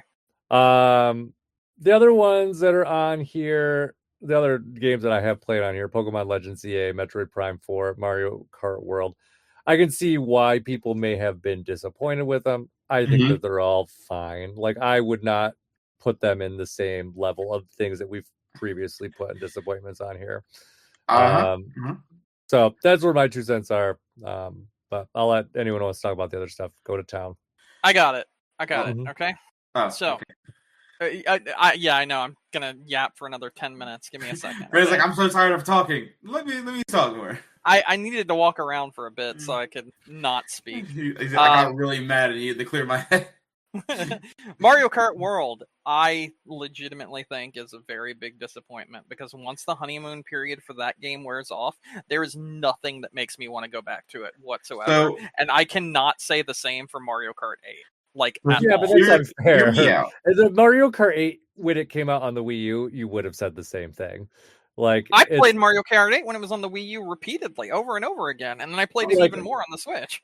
Yeah, but I'm talking about like at launch, like when it came out, not with the DLC, not with the second DLC, not with the fixed battle mode, like the original Mario Kart 8. I did. Yeah, same issues. And it was great. No, wrong. Yeah, I'm with very entirely wrong. Actually, you couldn't be more wrong. So for one, Mario Kart World for me personally is my biggest disappointment for this year. On the one fact. This was Nintendo's first $80 game. Yeah, they were giving the community, and they were trying to be like, "Don't worry, guys. When you play it, you'll see understand why it's $80." And then I played it. I don't see why it's $80. There is not enough content nor things to do in the open world that justify the price that they were charging for it. Now, obviously, I got mine with my Switch system, so I didn't pay that much. Yeah, so did everyone.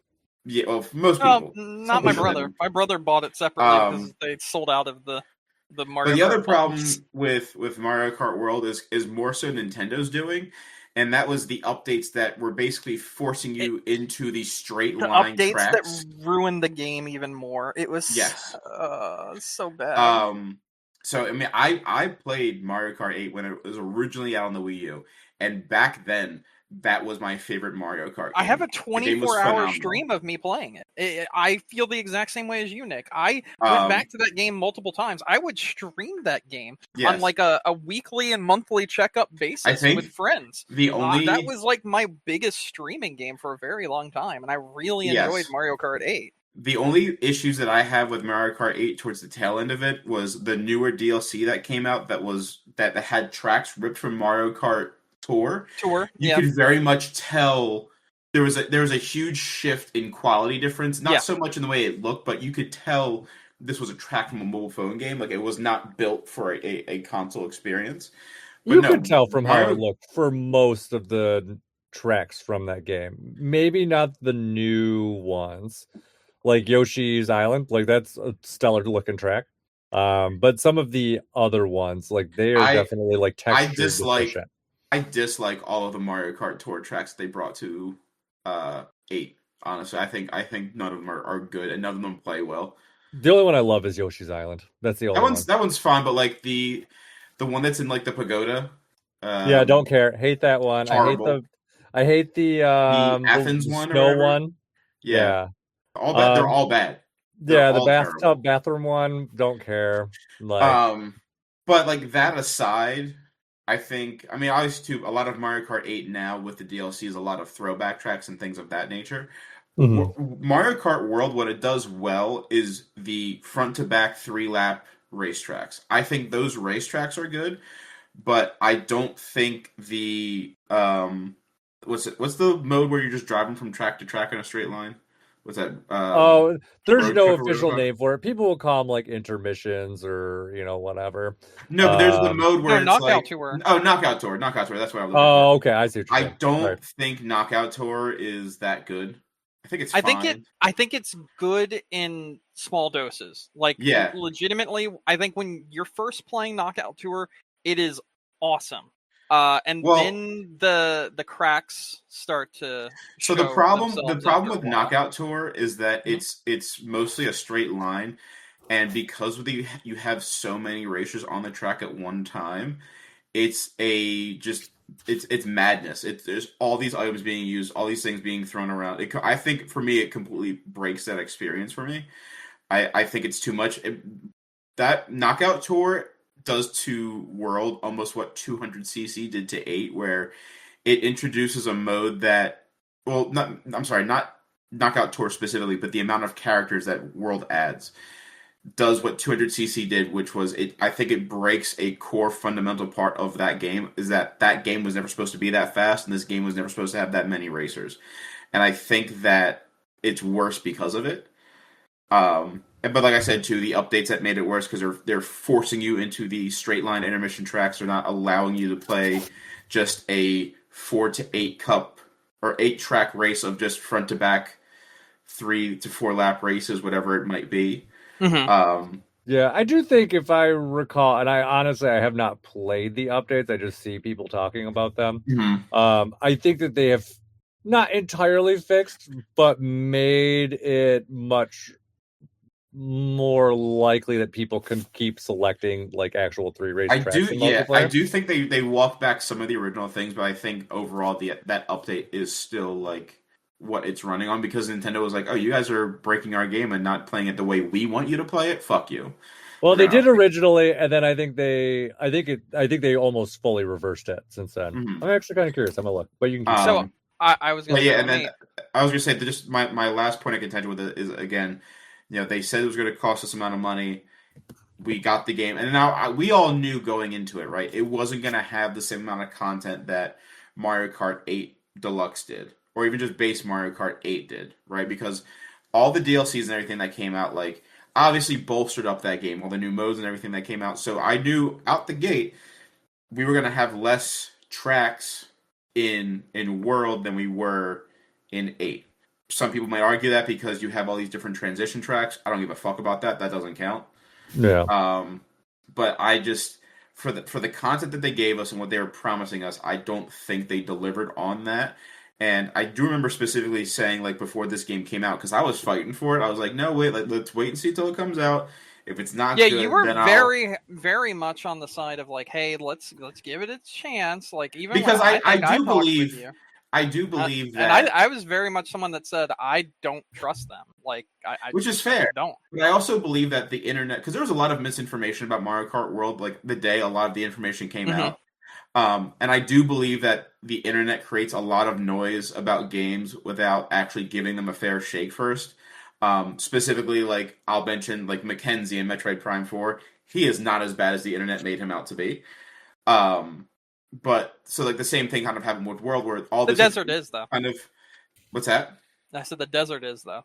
Oh yeah, that's. But I'm talking about, people were talking about like Mackenzie was like, Oh yeah, people had their pitchforks out and thought Mackenzie was like the fucking Yeah. destruction of the game, and he was not even a big deal at all. No, in the no. grand scheme. I That's just my think point. he's annoying and has a lot of the Marvel-isms.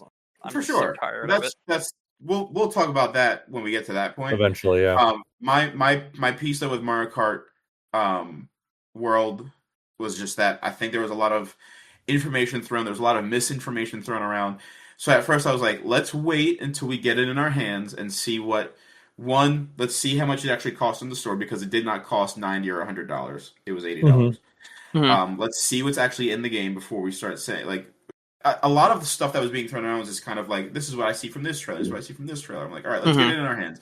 And then once we got it in our hands, we found that no, it actually doesn't have the meat and potatoes that we were hoping it was going to have. And in like a year or two, they're going to release a paid DLC for this. Yeah, it's and gonna not be only like $25-$30. not only that, but the stuff you can do in the open world is so just Oh, it's Boring. there's But no again, point too, to it. And that like you don't goes really back get to anything for it either. It's just nothing. It's Yeah, so just like, oh, but that goes back Well- to a point that I make every single time Nintendo tries to make an open world game is that they can't fucking do it right. They never do it right. Yep. It's so Ubisoft coded without even having the things that make Ubisoft open world games work, and that's just sad. Yeah. I don't know, So man. I do agree with you. I'm very Yeah. disappointed in I didn't play Mario Jam. Kart. Like, it's not bad. It's not terrible. It's just No, such a I just think it's a disappointment. disappointment. It's And a I think letdown. that with this being a topic that's not like bad games, just games that you're disappointed by, I think it totally deserves to be in the top 3. Yeah, I mean, For that's fair. But I think Jamboree TV takes it no matter what. I Yeah. I have a believe what you're saying about visceral Jamboree. hatred for Jamboree TV. It Yeah. I was made gonna me say. so I actively disappointed mad. and just like that one. So this was the one category, Brandon, today that when we were messaging that I had a disagreement with one thing. Uh-huh. I don't think Prime 4 should be in this category. Interesting. I think the way we got Prime 4 is almost like a best. It could be in best surprise because let's realistically let's think here. That game has been in development hell for so long. Switched Mhm. developers, and what they put out as a final finished product, not the best showing obviously for a Prime game, but like nowhere near the worst. And honestly, it could have been a lot worse than what we actually got. So I think for the fact that we got like such a solid 7 out of 10 Metroid game after years of development hell and switching hands and things of that nature, I wouldn't say I'm not disappointed in Prime 4. I'm actually like kind of relieved that it's not worse. Okay. Yeah, I And think I that's think fair. even the worst parts of Prime 4 don't like Prime 4 when you get, because I think the last time we spoke I didn't beat Prime 4 yet. I've completely beat Yeah, Prime you were 4 about at this halfway point. through. Yeah, I've completely finished and beat Prime 4 at this point. And I think the most redeeming qualities of Prime 4, I think I said originally, were the if you want to call them the dungeons, whatever you want to call them, all the different areas that you actually explore, the biomes that you explore, those genuinely feel like good Metroid Prime No, I agree. experience. I agree. I think where the game falls flat the most is that it's eating itself in the sense of Viola should not exist. The desert should not exist. The desert exists Oh, okay, hold on. as a usage for Viola. I Viola agree, needs to but be I used also in the desert, and then the desert also exists as a way to get the green crystals, which Mhm. could just be hidden in the biomes as they were. I think that they didn't do enough to create a enjoyable experience in that huge empty air. Like obviously, like there was the small temples you could go to and get power ups Yeah. and things like that. But I think as an overall experience, I think that kind of broke up the action too much. I agree, but I also want to say one thing. I know you're talking about Viola and saying that it shouldn't exist, and although I do agree with you, I think It's the so level cool as where you're fuck. building Viola is the coolest fucking thing Oh ever. yeah, That level that's a cool. is That's a cool so ass Yeah. level. so good. And I Volt I Forge think is my very cool. I think my It's so solution good.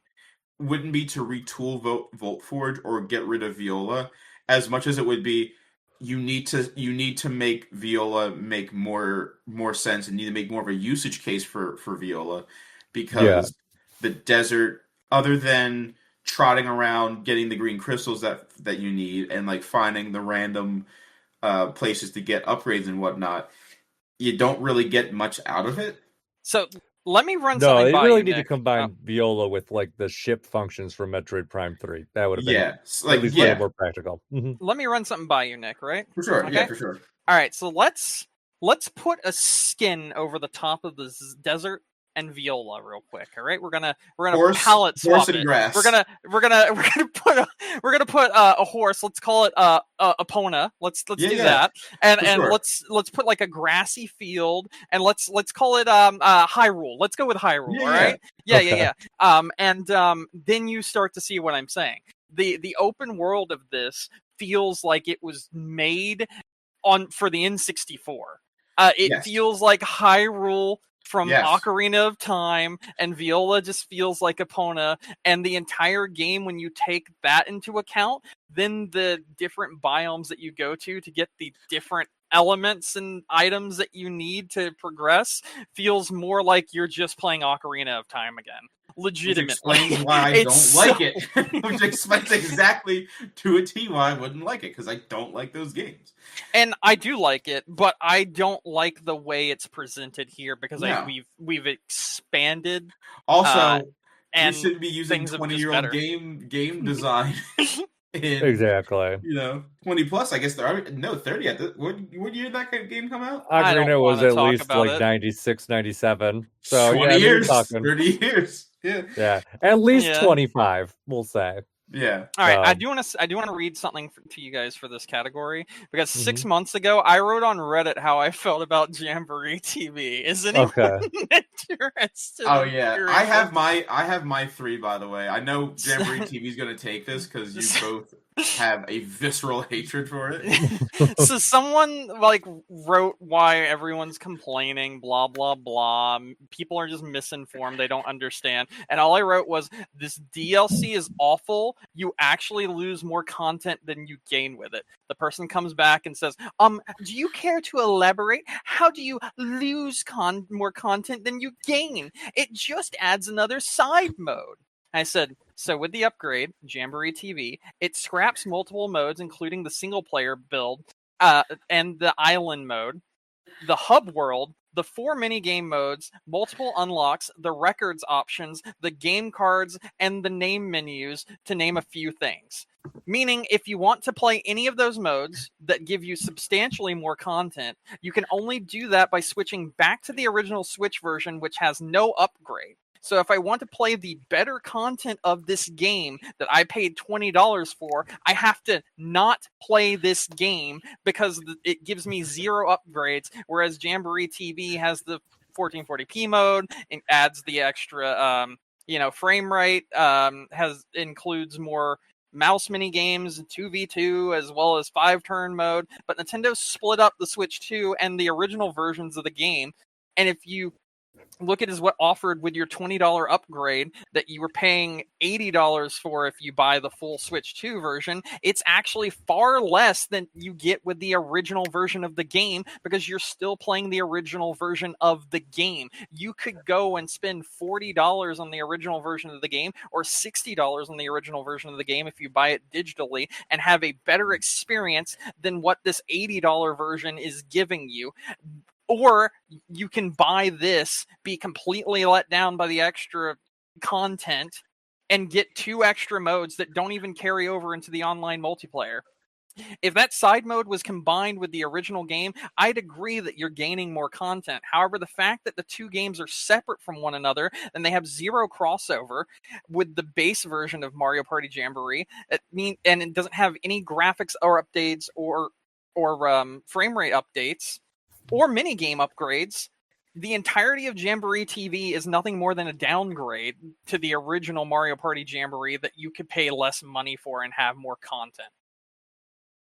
Person decided to do their whole thing where they're like, let me emphasize blah, blah, blah, blah, blah, blah, blah. And it's like, the key word here is upgrade. And not bringing over half the game modes from the original games, plus having less ways to play the upgrade you just paid for, including locking out the new content and not allowing it to be in the online version, is not an upgrade. This is nothing more than a substantial downgrade. There's less content, less game, and this game is worse for it.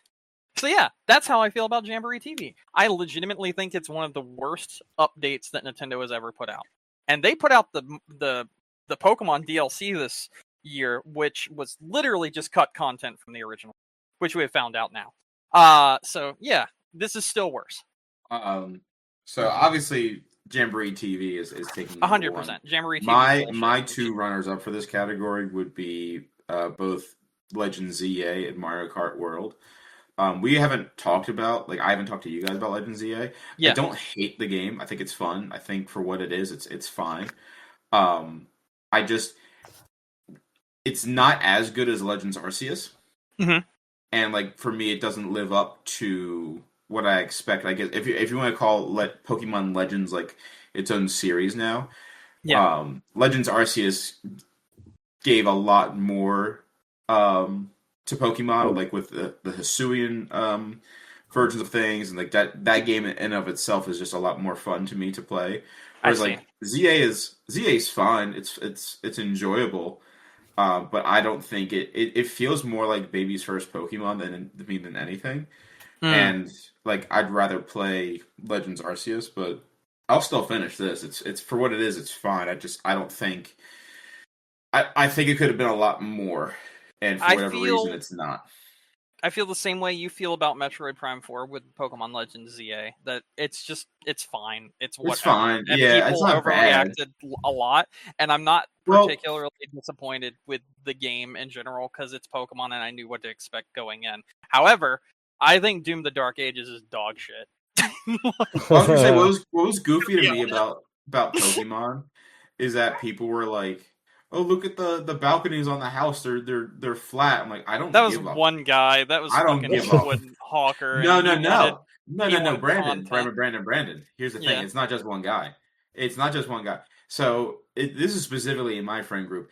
Whenever there's a new Pokemon game that comes out, they do nothing but dunk on them, like day in and like dunk on them. So like that one guy. Imagine like a majority of my friend group being like, yeah, look how bad this Pokemon game is. It's a $1 billion company and they can't make 3D fucking balconies. I'm like, I'm not looking at the buildings. I'm looking at the Pokemon. I'm about to blow your mind.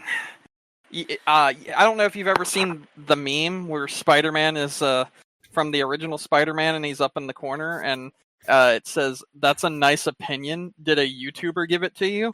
Yes. All your friends got their opinions from a YouTuber. They did. Because literally everything you just said is the exact same thing that Beat 'em Up said about the game, including the balcony, and he bitched about it for like 2 hours on a live stream and also in a video that he put together. It's every time a new Pokemon game comes out. I find that man to be entertaining, but I think he has some dog shit takes on things, and he spreads his brain worms to everyone else. Because like I loaded into the game and I was looking at the environments. And I'm like, all right, the environments look fine. I'm like, I don't really.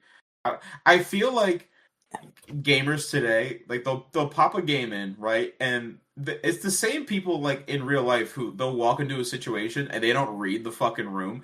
So like, start playing Legends ZA and like read the room. Like, let's not. Like, you're focusing on such weird shit. Like, these are the same people that would have made fun of, like, too much water. These are now doing their own version of too much water. They really are. Does the game run very smooth? Yes, it does. Yep. If you're not playing it on the original Switch. Well, I'm not playing on Switch too. I know. I think Switch too. I was just saying, I think we're a little bit spoiled, you, me, and Mike here specifically, because we are playing this on the Switch too.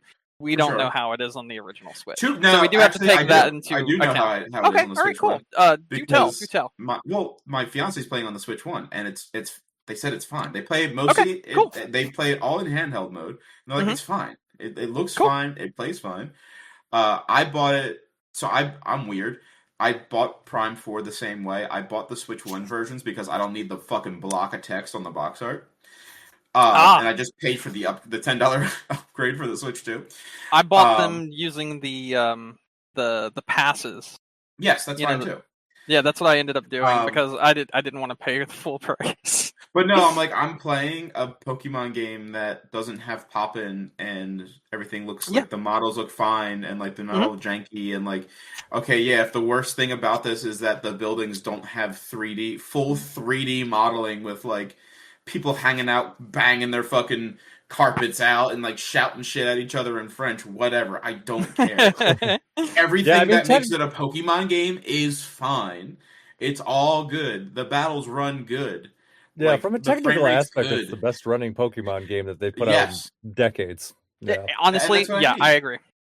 The only thing I will say about Pokemon ZA that I do disagree with, I do not feel that the DLC was cut content in any way, shape, or form. And it's okay for you to feel that way, but it legitimately is. It has. No, it's not. The Terra leak showed that the DLC was in development separately and finished before they finished the main game. Okay, say that again. The Terra leak. the big Yes. Pokemon dump of information, Yep. show that they were done with the DLC before they were finished with the main game. Cool. Why wasn't that in the main game? There. You literally proved my point. Thanks. Let's move on. That's not how game development works, Brandon. Like, they have separate budgets for separate sure things. Is. DLC comes out after the game is Well, completed. I understand what not you're saying. made DLC alongside it. DLC comes out, not always, but like they budget for those things separately, completely. Like they are separate entities. If you've played the DLC, like you can tell, this was in no way designed as a after content for this game. Could it have been released with it? Sure, it could have been, but that's not how they budgeted. That's not how they made it, and it doesn't feel like it's cut content from the game, like at all. You literally just said it was finished before the main game, correct? That's what you literally just said, right? So the game wasn't released. So the DLC wasn't created, after the game was made. The DLC wasn't also released. Like, okay, the DLC wasn't created after the game was made, right? That's what you just literally said. Yeah. Most DLCs Mhm. are something that is created after the main game is finished by a team that is working on something so they can make extra money on the side by still doing things and still getting paid and yada yada yada, and they're still in the payroll or whatever. Yeah. That stuff is all planned while they're making the game, so they Yes. know what they want to do, and they had a team. You got to remember, there's budgets with these Name a things. single DLC that has ever been there might finished be before the main game before. I think there might be a little bit of confusion here, right? Because so what Brandon's saying, what you're both saying is true in parts, right? So like most larger games, like towards the end of development, if it's like Pokemon, for instance, I'm sure Nintendo was like, yes, we're going to make DLC for this. Yeah. But then you have other studios that once the game comes out and if it sells well, they start developing DLC for it as well. But some games do, like, it'll be like towards the tail end of development where there's a lot of people who were working on the main game have now shifted and are working on DLC. However, I think what's important to remember with Pokemon Legends ZA is that this game was supposed to come out a year prior. Exactly. So this DLC would have come out a year after its release. The DLC probably came out when it was supposed to. The game probably did not. Yes. So I think maybe what had happened in this particular situation is that the core game of ZA was done. For whatever reason, but he just said it wasn't. No. I said the DLC was finished before the game was in terms of release. Yes. But that doesn't mean, like what Nick is saying, there's a difference in terms of like the core game is done. But hey, we're going to delay it to polish things up, to fix things, to make sure that the Switch 2 version actually runs that's what I'm saying. I think and the Switch 2 was delayed too. So I think ZA, the main core game of that was finished. Like the main housel structure of that game was done. And then they moved development over to the DLC, and then at some point they were like, we got to delay it because either one, there were technical issues with it, or two, they realized, all right, well, we have to also now make a patch or a version for this for the Switch 2. Which actually, that's probably the most likely thing. Then would have kind of crossed the wires a little bit, and now made it so that, hey, this DLC now is already done. The Switch 2 version of the game we want to launch concurrent with the Switch 1 version, we've kind of put ourselves into a corner here. So I think this is more of an exception than it is a rule. Yeah, it's a very strange scenario that they put themselves in with this game. Because not only that, you can already see the marketing's already started to come out, and it's only January 13th for the 30th anniversary for Pokemon. They are already and I let's think get the fuck out of here. Let's remember too, ZA was announced, I want to say, back in 21 or 22? I think it was before we even knew a new Switch console was in the pipeline. Yeah, Arceus came out, I want to say 21, I want to say. I know it was announced at some Pokemon anniversary whatever event. Because I remember them being towards the tail end of the anniversary event. They're like, hey, they didn't show anything but basically a title card, Pokemon Legends ZA. Yeah, it was that wireframe of Lumio City. Yes. It wasn't even gameplay. It was just yes. Yeah. So I think with this, I think it was more so poor planning on their part, if anything. I think they realized that they kind of fucked up in the delineation of main game development, DLC development, and then oh shit, we got to now bounce back and to main game development because now we have to optimize this thing for the Switch 1 New and the system. Switch 2. Mm-hmm. So that's how I think it probably went. They would obviously never come out and say, "Hey, this is what happened." Yeah, and we can only piece together what we can see like after the fact. But that's what I would. That's what I would and- assume happened. That's what I would Okay. assume. Was Yeah, no, was the case. that makes more sense. That's fine. Again, this is not I'm something totally- I care about enough to continue talking about. I'm but I will totally say, with you. And it has where, nothing like, to do with this category, anyways. So. Yeah. No. Yeah. But like, go on. I was gonna say either way. I know you wanted to talk about Doom: The Dark Ages. I did not. Yes. Play Doom: The Dark Ages. It's very slow and clunky compared to something like Eternal or 2016, to the point where it almost feels like a downgrade. But as you level up and get further along in the game, it makes you feel like you're legitimately coming into your own as the actual Doomslayer and getting you back to where you are like super powerful and that sort of thing. However, it does feel like a game that's like fighting you as you start playing it. And it feels like a game that doesn't understand what Doom is when you're first starting to play it. And it has a lot of those elements where it tries to go heavy on the story beats. And I just don't think it's as like that's not Doom to me, in my opinion. Like, I get that there's some story here, but I just like compared to Eternal and 2016, I think this game just kind of misses the mark a lot. And it's not bad. And I know I said it's dog shit, but like You did say it was dog shit.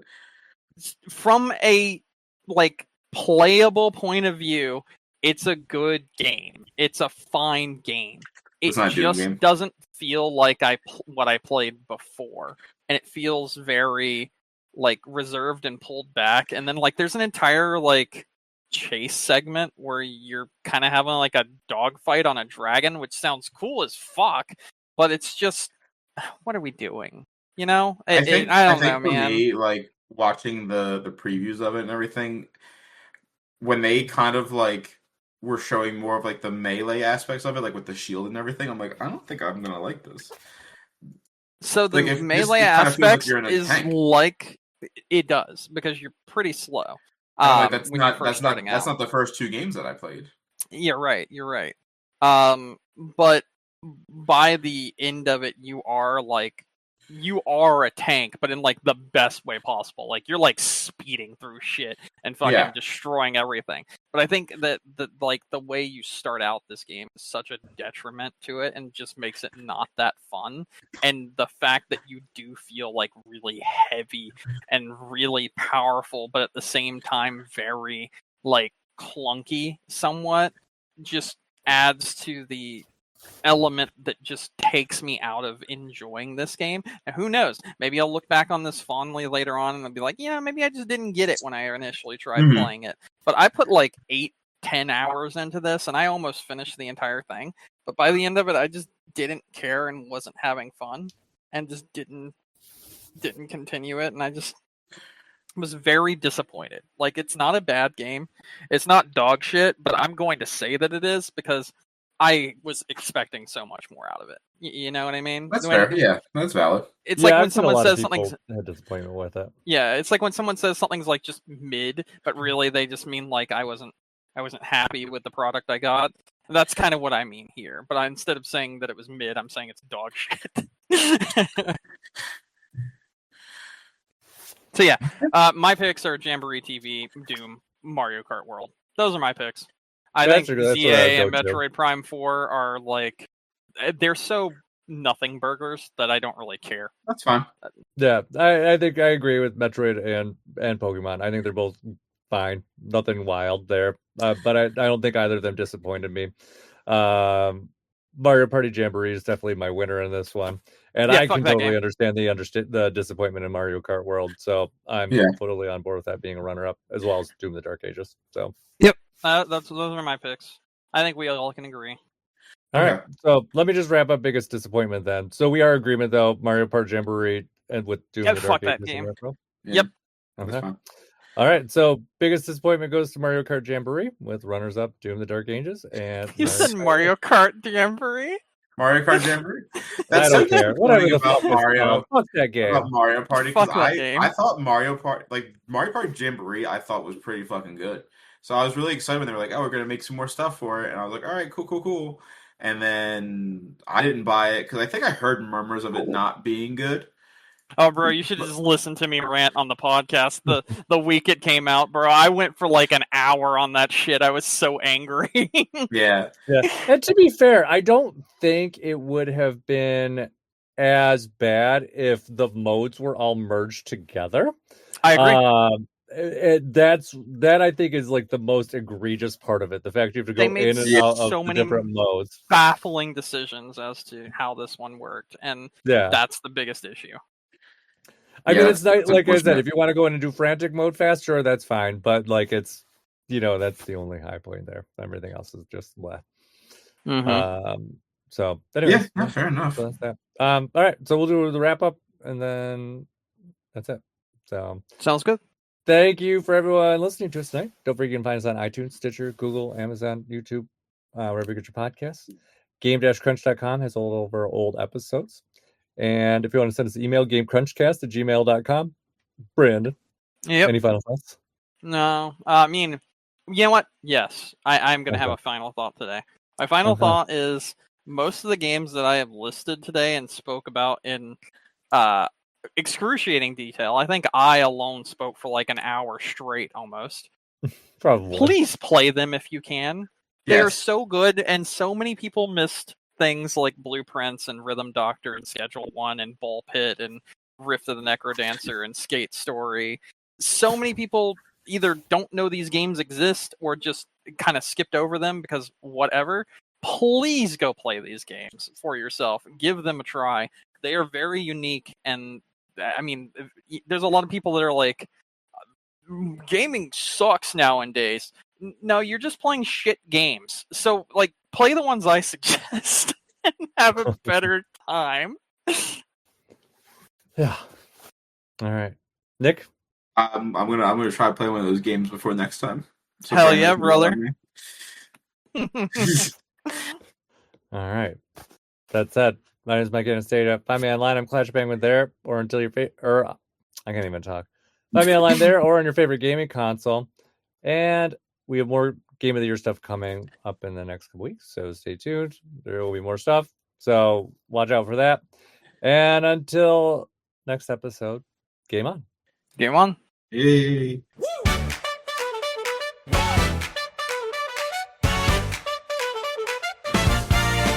Cartridge click, loading screen glow, save file 1, here we go. Boss on the box, hype in the air, finger on start, like a silent dare. Every level got me leaning in, every failure just a way to win. Heart racing at the final door, I just keep begging it for more. Game Crunch's Game of the Year, every heartbeat loud.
From the title screen to the end roll glow, you carried me further than I thought I could go. If this is all we ever get, I'd still press start again.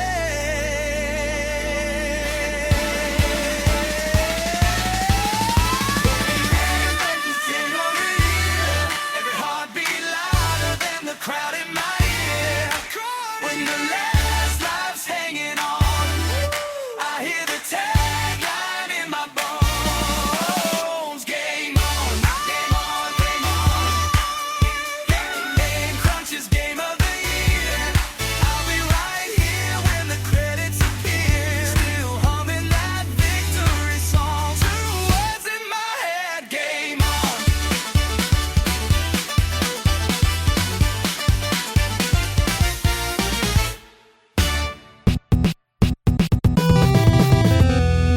Hello. Hold on. I don't think I can hear you guys. Hello? Oh, hey, what's going on? There we go. What's going on? Nothing. What's going on with you? Nothing much. Let me know. My computer's all set back up again, so everything should be sounding good, but just let me know if it sounds like doo-doo. This already sounds much better than last time. I Okay. can already tell you. Very good. Hmm. Finally got our computer, like PC room set up, so Nice. Did you move or just change things around? I just changed to a different room. The old office that I had my computer set up in is going to become a craft/cat room. My partner's cat is moving in with us at the end of the week, so the cat's going to go in there. I don't know how long for. The cat is 17 years old, Mhm. but we'll see. Yeah, cats can be surprisingly have a lot of time. Yeah, that's I what I remember said. we had a cousin that had one that made it to like late 20s. I think the world record right now is 30. So What? I was like, we're going to be passing these down to our kids, I guess. Yeah, just like with parrots.